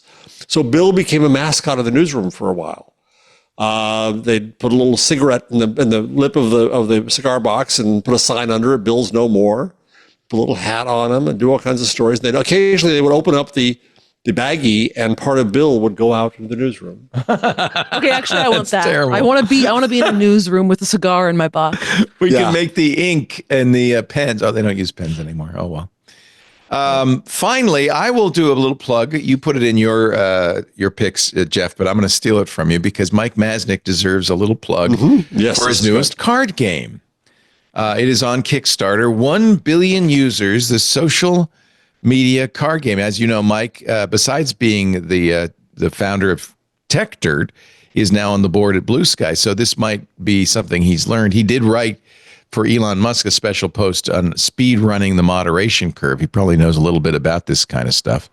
So here it is, a card game where you're in charge of your own social network for 2 to 4 players, lasts about 30 minutes. Players compete to build the most successful social network. It sounds like a lot of fun. Yeah, and Mike did a prior game for moderation to teach you how impossible moderation is. We played that on Twig. Yeah. Good on Mike. Mike is the best. He's I don't know where he gets all his energy from, but he is a very active guy. Yeah. And you can pledge and back it on Kickstarter. One copy of the 1 billion users box game is $27. But there are other, you can get 5 copies and so forth. So I don't know if there are any stretch goals, but you can get 1 billion copies. Yeah. Good for you, Mike. 1 billion users, a social media card game. Hey, it's time for Paris to go to bed and for Jeff to go have some delicious supper.